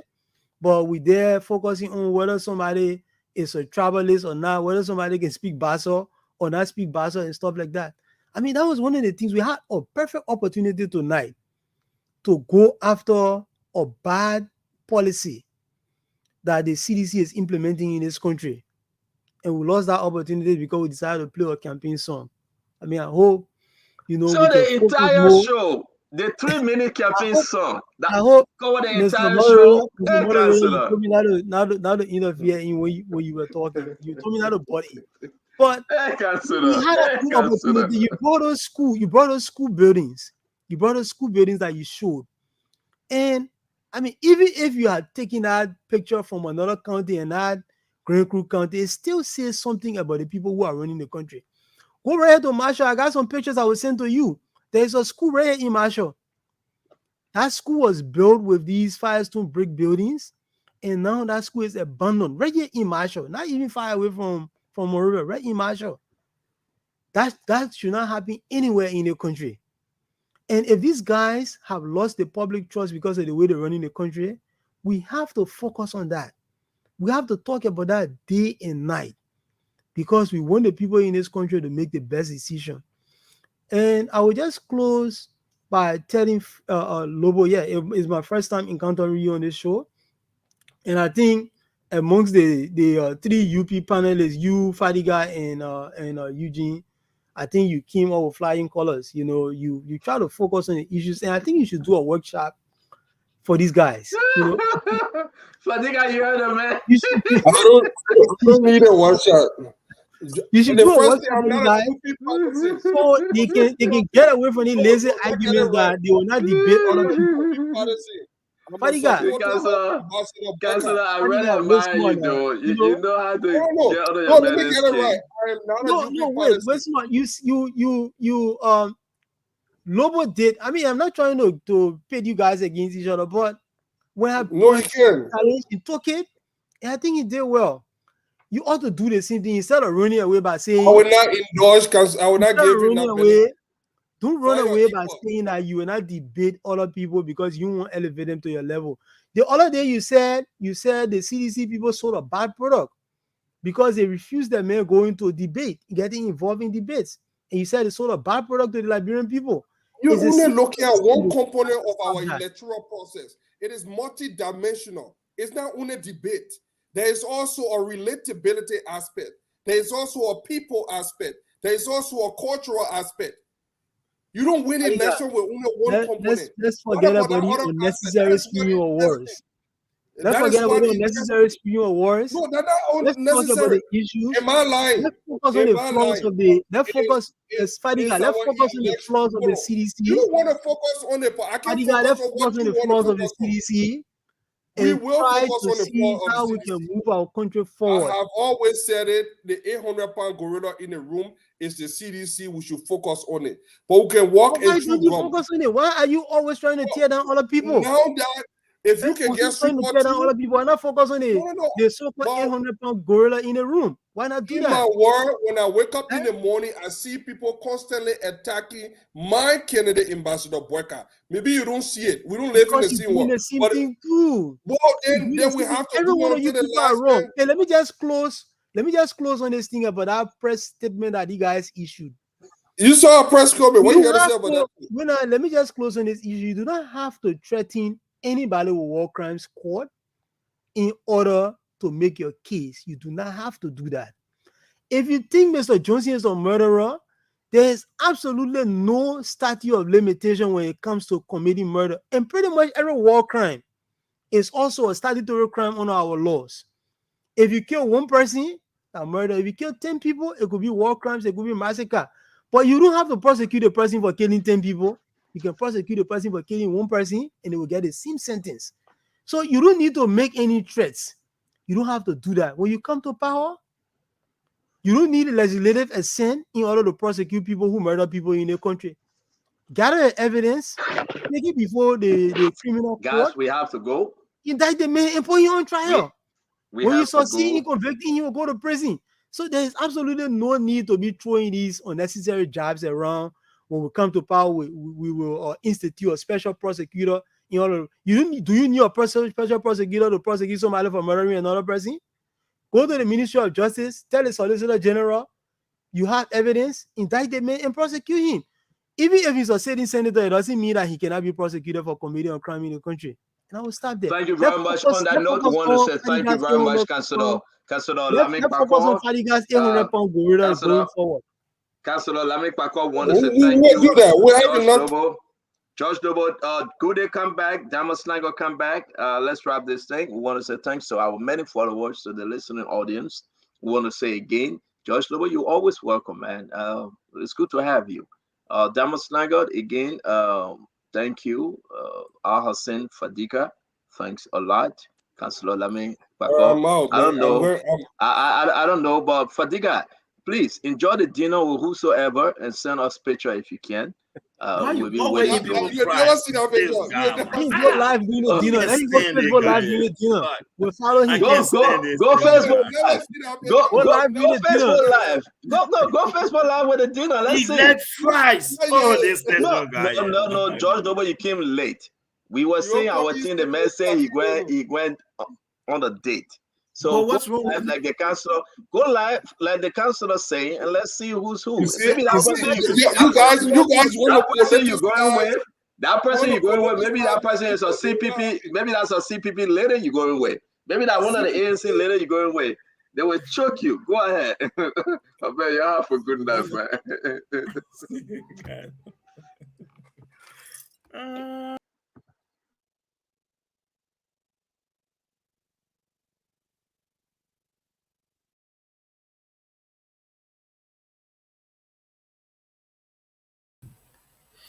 All right, folks. See you tomorrow. By God's willing, the team will be back here tomorrow. Bye-bye.